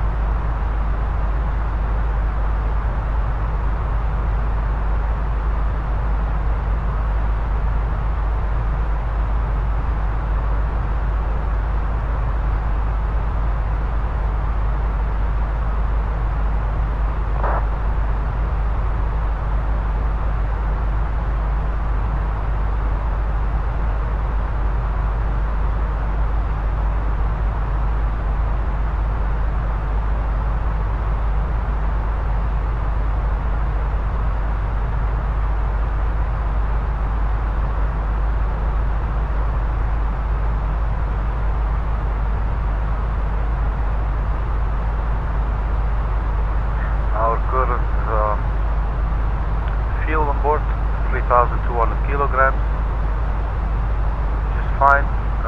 The flight plan originally gave us, I believe, 8,500, and we took 9,500. Let's check this out again. Yeah, so they said it's about block fuel of 8.4, 8,416 kilograms of fuel. We took off with 9,500 kilograms of fuel, so 1,000 more. If we had been following that, we would now be looking at 2,180. So we do have some extra fuel, just in case we would need it for anything. But so far we haven't, and I do not expect to.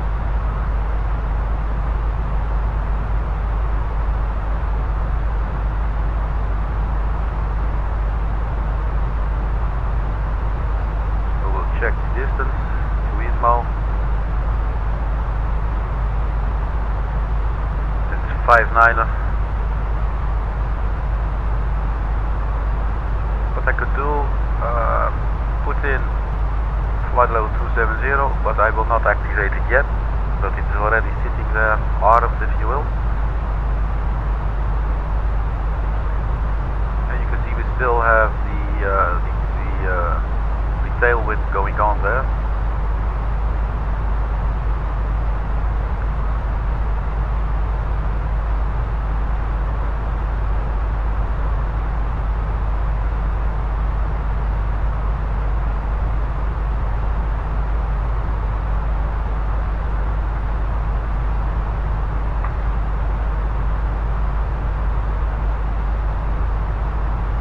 On 55 nautical miles. So about 14 to go, and then we will reach our top of descent. Here it says, let's zoom in on the navigational display. We're 36 nautical miles from Charlie November Kilo. The Airbus actually figures we should start the top of descent now. I'm going to wait a little bit longer. We're at 51 nautical miles. We're at flight level 370. We need to descend 10,000. It's 10 times 3 plus 1 is 31. But I added another 10 because we have a tailwind. Am I saying this correctly? I added another 10. So we started sooner because we are actually being getting blown a little faster. So our descent will happen also a little faster, probably. We're still at cruising altitude now. Let us zoom out again so that we have better situational awareness. Let's put the corner, can we put it at more at the top? Not really.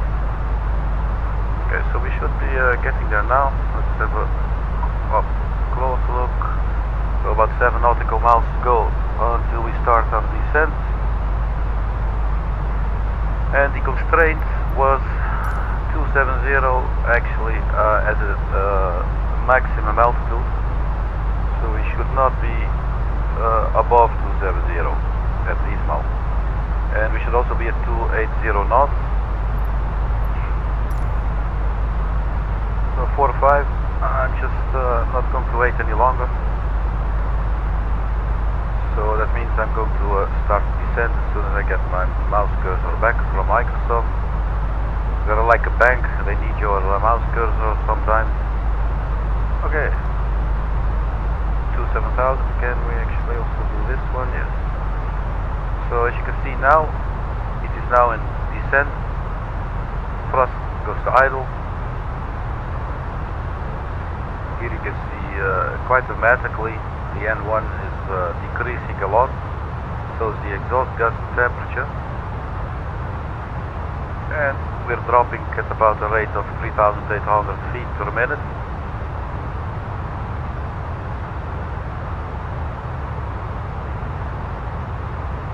The Airbus will try to maintain a certain speed, and you should be able to check.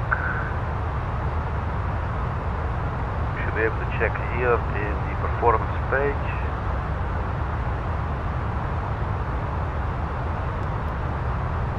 Cruise next phase is descent. It will try to maintain 289 knots. Here it's not yet a 289 or not, but obviously that would be a little too fast.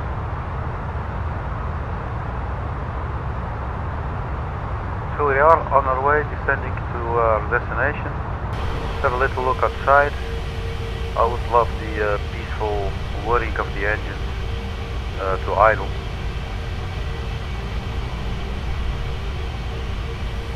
So definitely some clouds going on here, as you can see.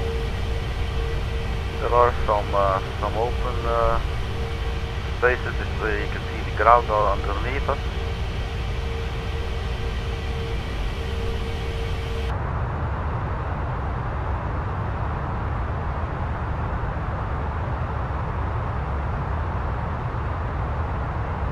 We are reaching Sudes now. From there we will carry on to DUGLA. Have a look where we are in the world. Always nice to know we are actually over Turkish airspace now.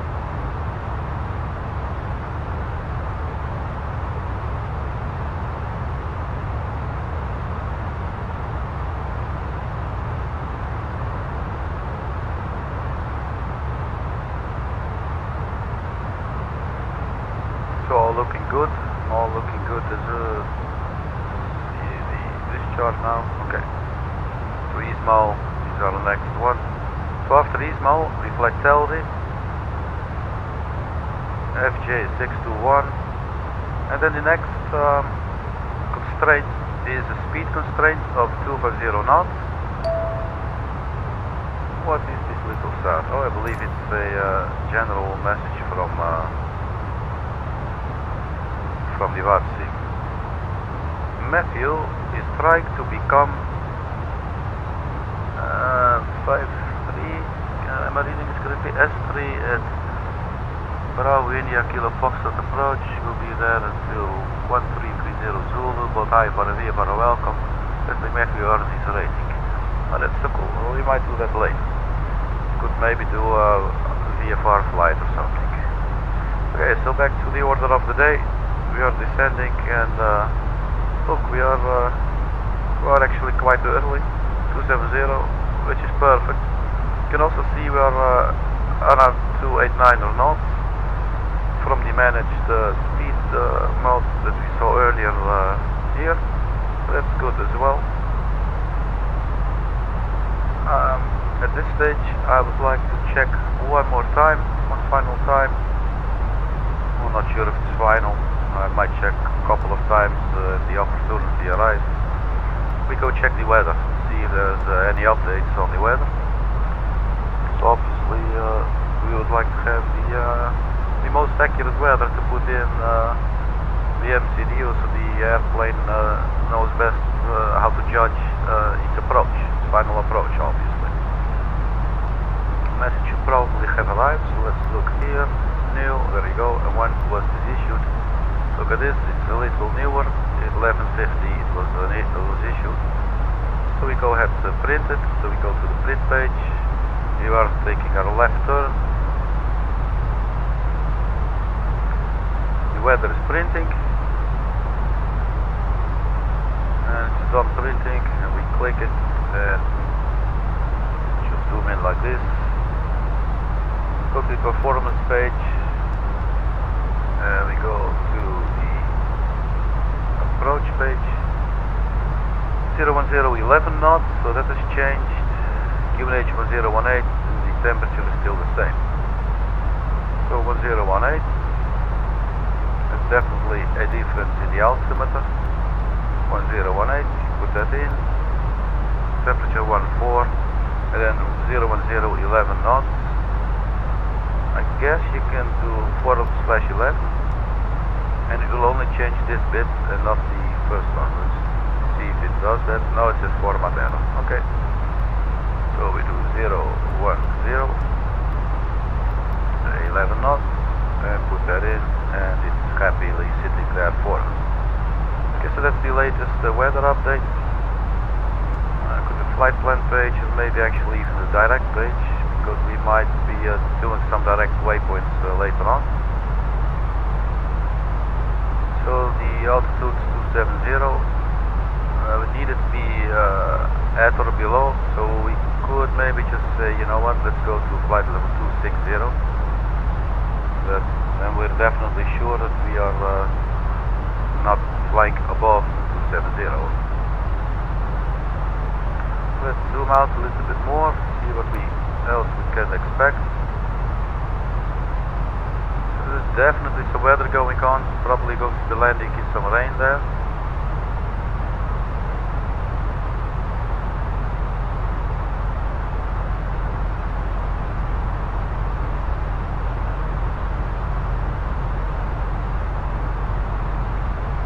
Go back now to the approach chart. So we're flying towards Izmal. Let's quickly check. So Izmal is 33 nautical miles out. So that's where we're going. So we carry on. What I said, the first or the next constraint will be speed constraint of 250 knots. And minimum of flight level 190 or 170 and a maximum of 190.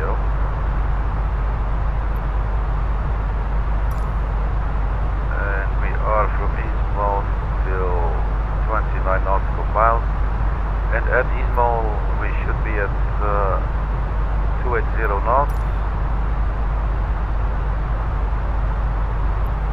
And I believe in the real aircraft the speed should actually be sitting here. Let's have a look what we can see in the MCDU for now. It looks by the sign of this that it's following the... there's actually... No, I'm not really sure. I don't think it's going to throttle down by itself. But let's give it a little more...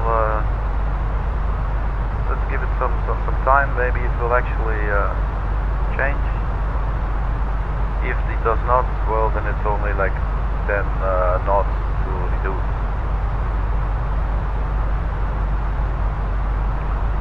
And then we will do that manually.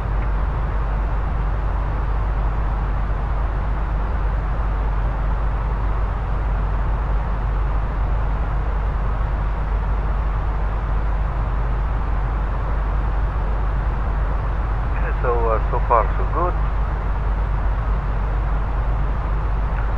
See if we can zoom in a little more, and we definitely can. So what is this all telling us?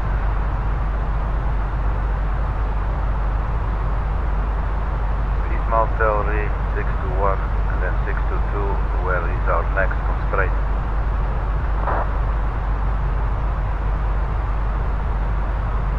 70 nautical miles for the Airbus to start flying 280 knots by itself.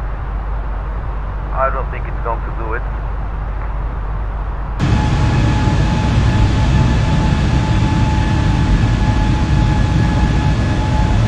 I can tell you the weather up here looks better than it's going to look below these clouds.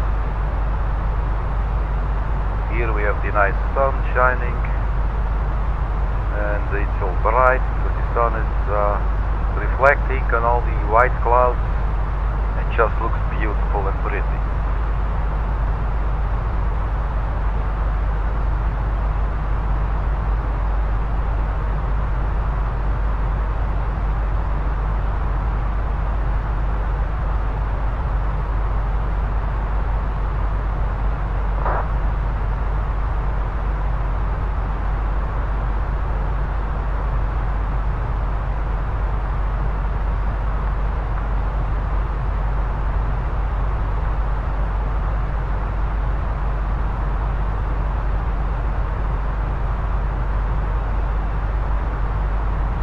So Ismail was 8 nautical miles, we're still flying 290, so I'm going to reduce speed now to 80.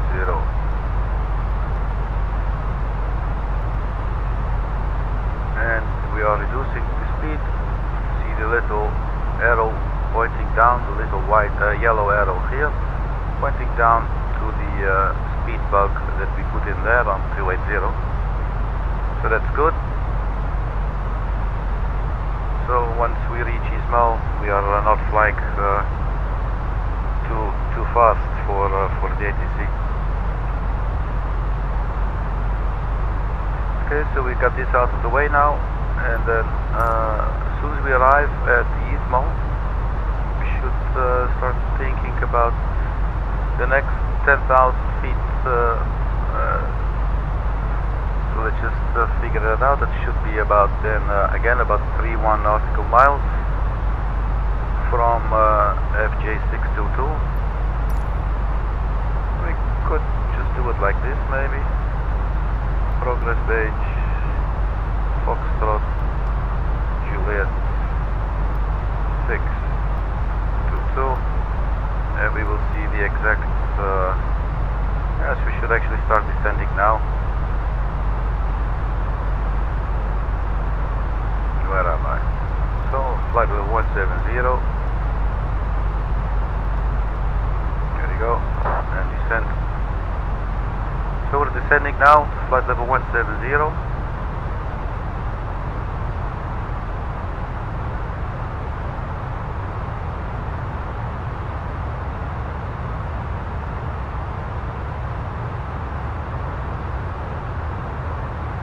I'm going to turn off the weather on the navigational display to have a little clearer overview of what's ahead of us.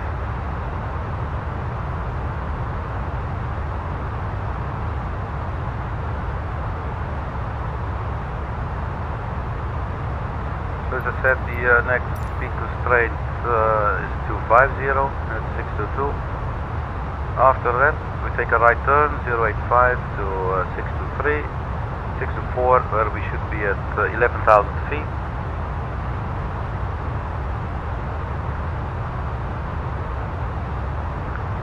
After 624, we'll do 625, and probably when we leave 625 for 631, which is this direction, I think we're just going to let me think out loud here, 3,000.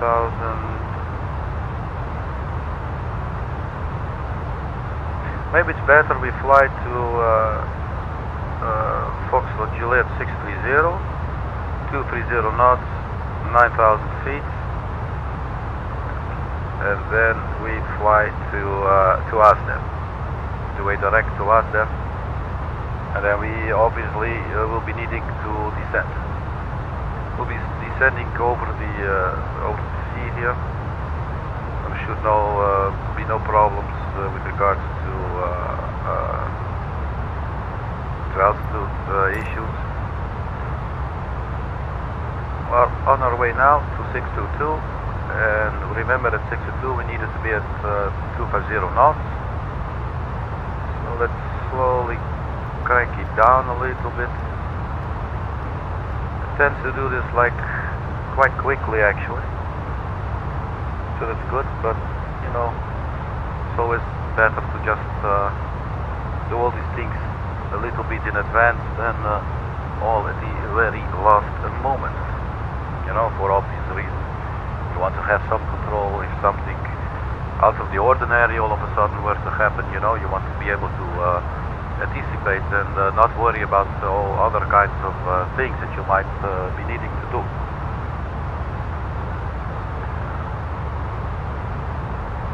Short descending and 9 nautical miles, so let's go 260, excuse me.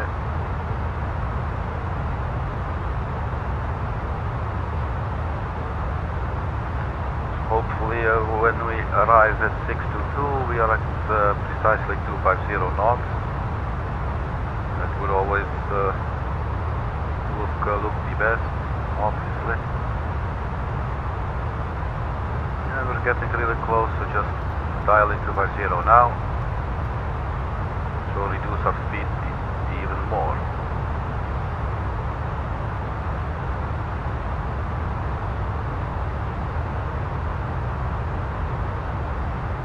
So as I'm preparing for landing, I'm also preparing the pre-landing cigarette, because you know this is a smoking flight, or at least here on the flight deck it is. Just don't go ahead and tell my boss. They might not be too happy. Okay, so we're turning now at 622 to 623. We are at 250. So now we're going to have to check, because I believe we can now descend to 11,000 feet. Not yet, we should be 11,000 feet, I believe, at 624. Let's do a quick peek here. Yeah, this is 624, we should be 11,000.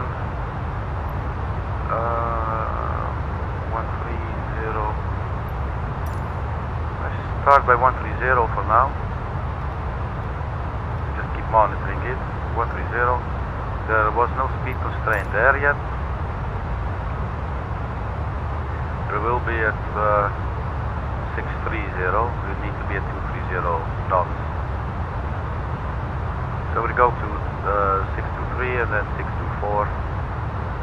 So first we go actually through 130 and then below, and then we descend to 11,000 feet. The reason it's 11,000 feet and not flight level 11,000 feet is because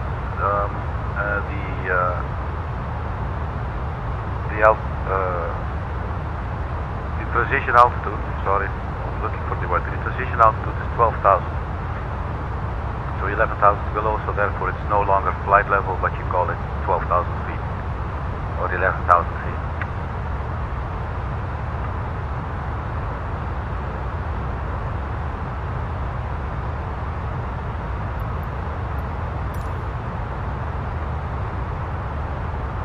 We're still descending, that bit is good. Is there any radio? LBSF, LBSF, no, nothing. Alright.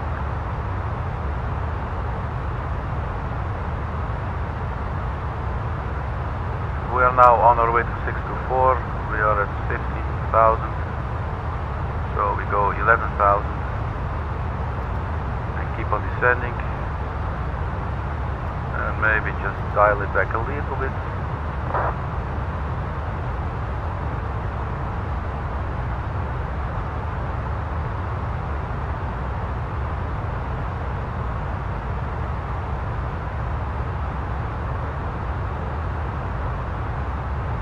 Looks like we should be hitting these clouds in a bit. I'm telling you again, this definitely looks so much prettier from this side than from the other side below. Looks like you could take a little spoon or your hand and have a little bite out of it.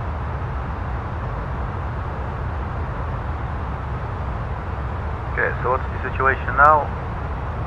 Flight level 137. Speed's a little below 250, that's good. We're 8 nautical miles from 624. So the maximum of flight level 130 looks like we are going to meet. Look, wait, where are we? Or here. Looks like we're going to meet that. You can see if I put in the little location bug, or if you, yeah. You can see we are approaching, but you can also see it here, obviously. 5.7 nautical miles, and we are already below 13,000. As soon as this reaches 12,000,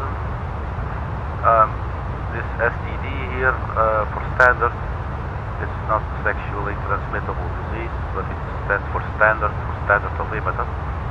This will then start flashing, and by flashing it's remembering us that we should now turn to the local QNH, that is 1018, I believe it was. Let's check at the performance page. 1018, so there you go. And there you go, it starts flashing. So you click back and then 1018. And now the Airbus starts bleeping at us. That is actually normal. Not really sure if it's clear. No, can we use one of these? Yeah, there you go. Okay, so 110, 110, we're almost there. And we're also going to drop the speed to 230 now. Speed's going 230, 11,000 feet. We are there now. We'll look at the chart some more. Oh, let's get rid of this.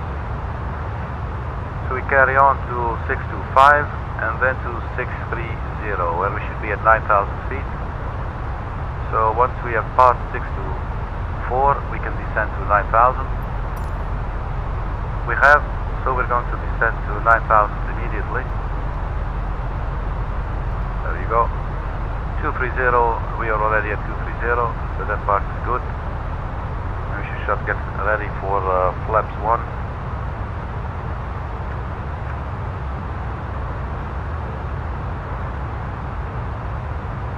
We're reaching 10,000 feet, so what we'll do, turn on the landing lights and the seatbelt sign, and here we go hit the clouds, people. Let's have a little look from the passenger seat.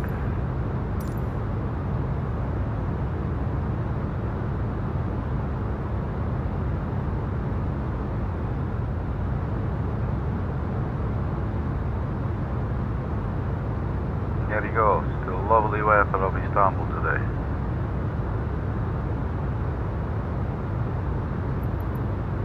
Let's quickly go back to the flight deck and get ourselves in character.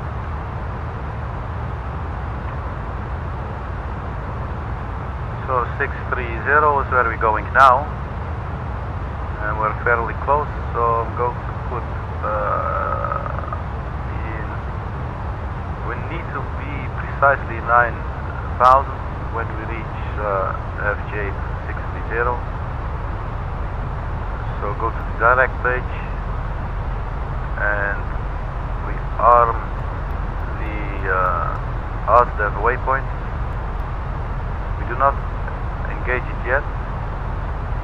We wait for the airplane to fly over 630, and you can see the yellow line telling us what we are suggesting. As soon as we confirm, this bit is going to be deleted and this will turn into a green line.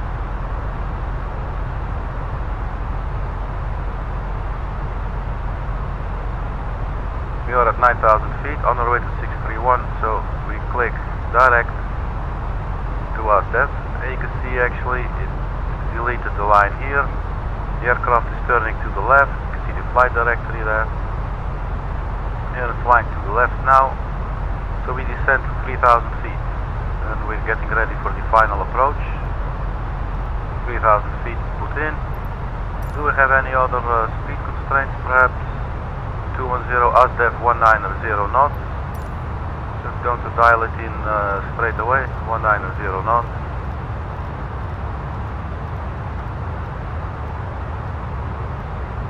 And let's also start the flight recorder. So maybe later on I can review the landing. At the moment there's not a lot to see. We're flying through the clouds. Press record, so that's set. Here we are. Flying through lots of clouds filled with water. In preparation, further preparation to our landing, I'm going to start up the APU.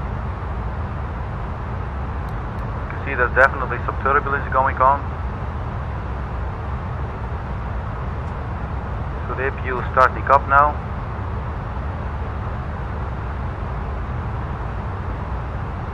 We're going to engage the landing system, which is going to pick up the ILS momentarily.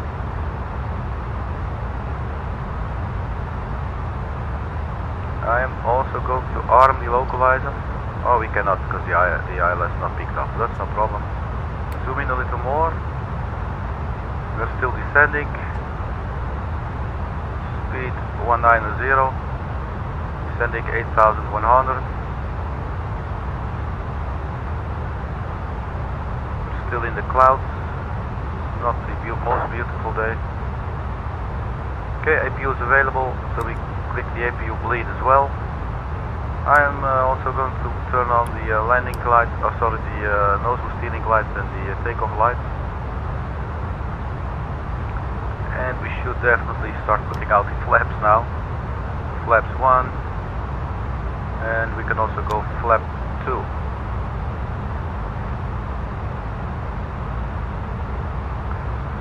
The landing system has come to life, so click the localizer button. And the aircraft is now going to lock into the localizer as soon as we get into the range.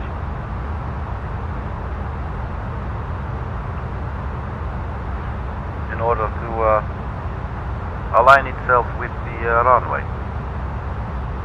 So we are descending to 3,000 feet. 3,000 feet, as we saw, is the, let's go to the final approach chart for the runway. So from ASDEV and then a little bit further, 1.6 nautical miles from ASDEV, there will start the glide slope from 3,000 feet. So it is absolutely important that we reach 3,000 feet. You do not want to be sitting above the glide slope. So speed, let's reduce speed to 160. So get ready for flap 3.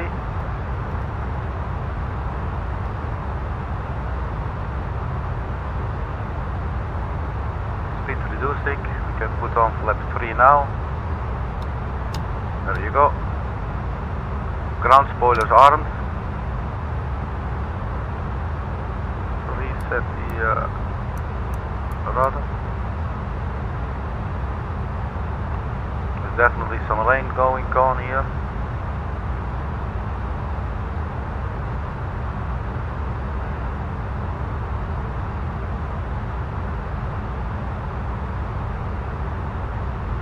Localizer has not yet been intercepted, but we are below the glide slope.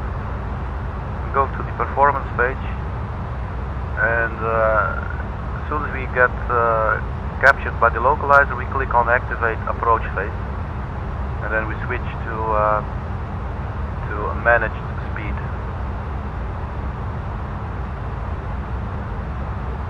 So this is the flaps full signal, I guess. We're 16.8 nautical miles from the ILS. We have not yet been captured by the localizer. Should be happening any moment now. Probably around 15 nautical miles.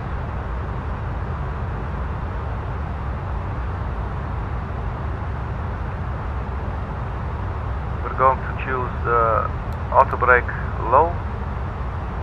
That is laid in as well. And also set the backup altimeter to 1018. There you go. Still waiting for the localizer. 3,600.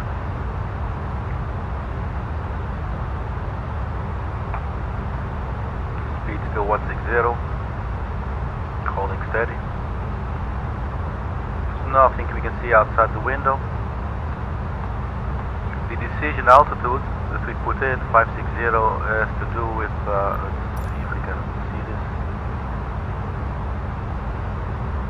So with 600 meters we should be able to see the runway. If we do not see the runway, we have to do a go around. Okay, odd star, so we are getting close.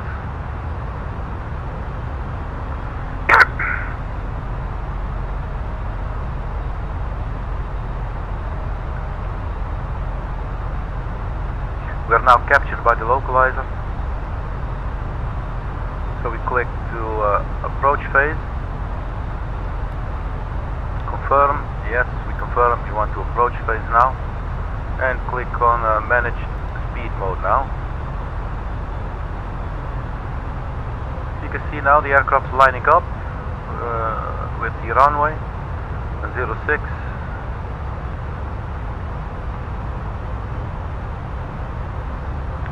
Speed is going to drop.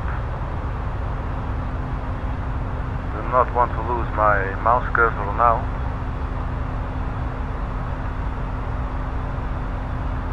So flaps full. Flaps are coming. Can you zoom in the last bit? Turn on the ILS. We're 3,000 feet. And we are below the localizer, so that's good. No view whatsoever. It's a pretty exciting landing, like this.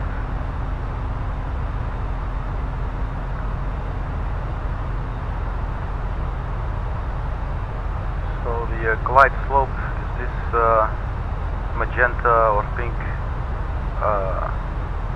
diamond. You can see it's starting to move now because we're slowly getting closer now. So I'm now going to turn on the approach. So now the aircraft is completely ready for the approach. We're 8.2 nautical miles. We're on category 3 single. I am going to turn on AP2 as well. We have category 3 dual. You should be able to do actually a fully automated landing with this. But as you see, as you saw in the approach chart from flight level, from altitude 560, you should actually disengage the autopilot. And it's more fun to actually land it yourself, isn't it? Okay, so we're captured by the glide slope as well. You can see there is now a downward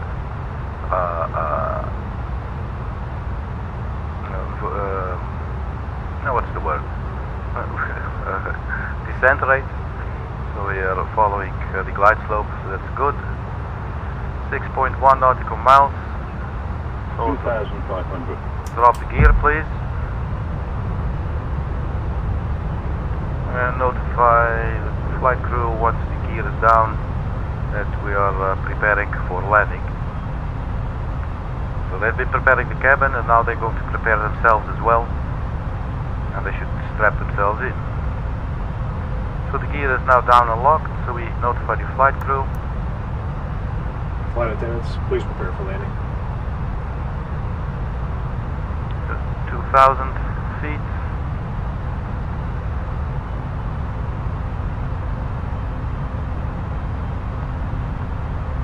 So there's not a whole lot to see out the window. Let's announce to the local traffic. Let's check the situation. Istanbul, Sabiha, Gökçen, Turkish 812 were established on localizer runway 06 ILS, 3.8 nautical miles out on final approach. Istanbul, Sabiha, Gökçen traffic. Okay, so we announced our position and our intentions. Here is Istanbul, people. There's the runway. We are indeed looking at a slight crosswind from the left. Airbus will try to compensate a little bit. You can see our heading is in front of us, but our track is a little bit to the right. 1100 now. Speed is dropping. 1000. 1000.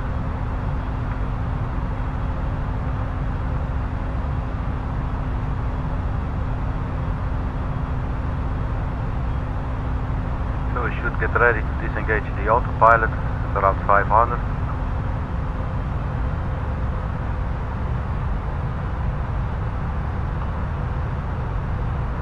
Speed about 130.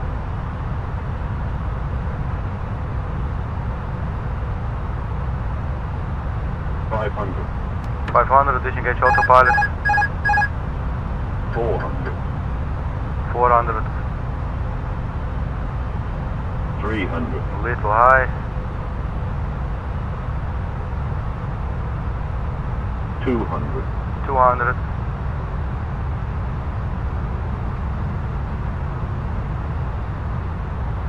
50. 50. 40. 30. 30. Idle. 10. 5.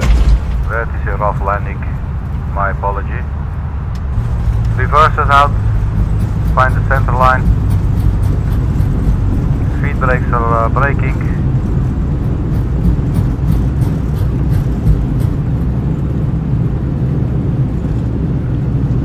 Knots. So engine go back to idle. Disarm the ground spoilers. Flaps go up. And then we take the first exit to the left.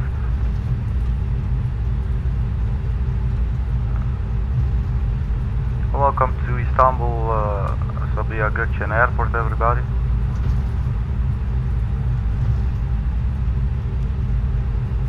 So we go and exit right here.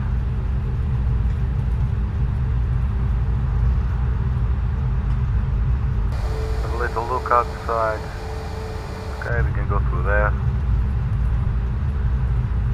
Istanbul, Sabiha Gökçen, cleared of the runway, vacated.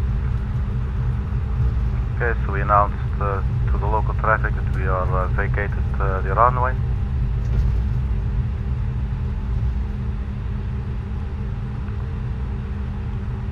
Take a left here.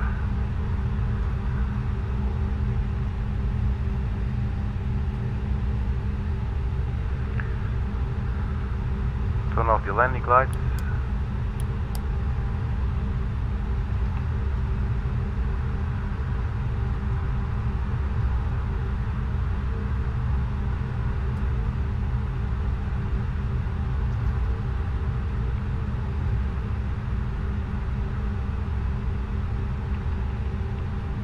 Might need a little more power if you want to make a sharper turn, I believe. Okay, so this does not look too pretty. Get ourselves on this yellow line. Do not overshoot. See which, yes, this one here.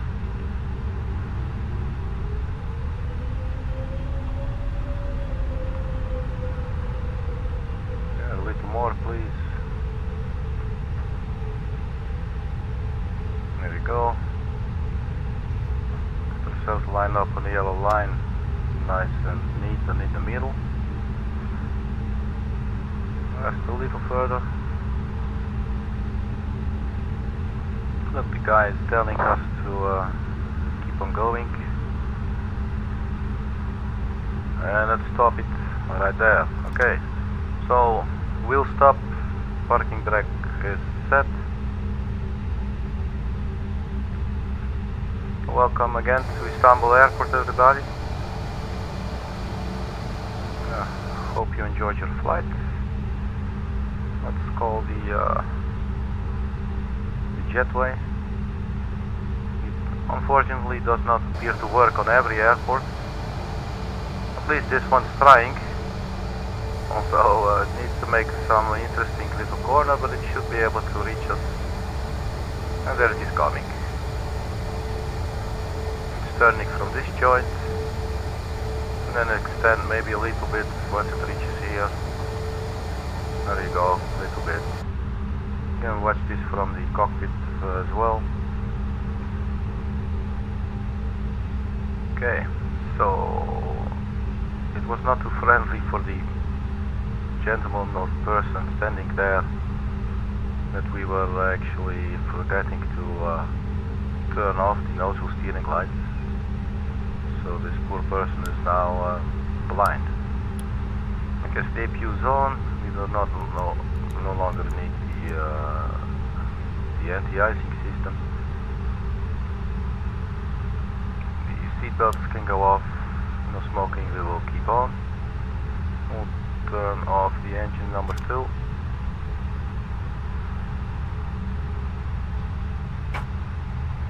You can see the fuel flow stopping there. And turn off engine number 2 as well. Istanbul, Sabiha, Gökçen, Turkish 8.2 at the gate. So we announced that we are at the gate. Just click the continue for now.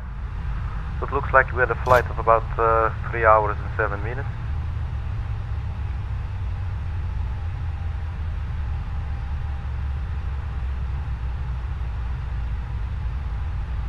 Seatbelt signs, so the passengers can now go.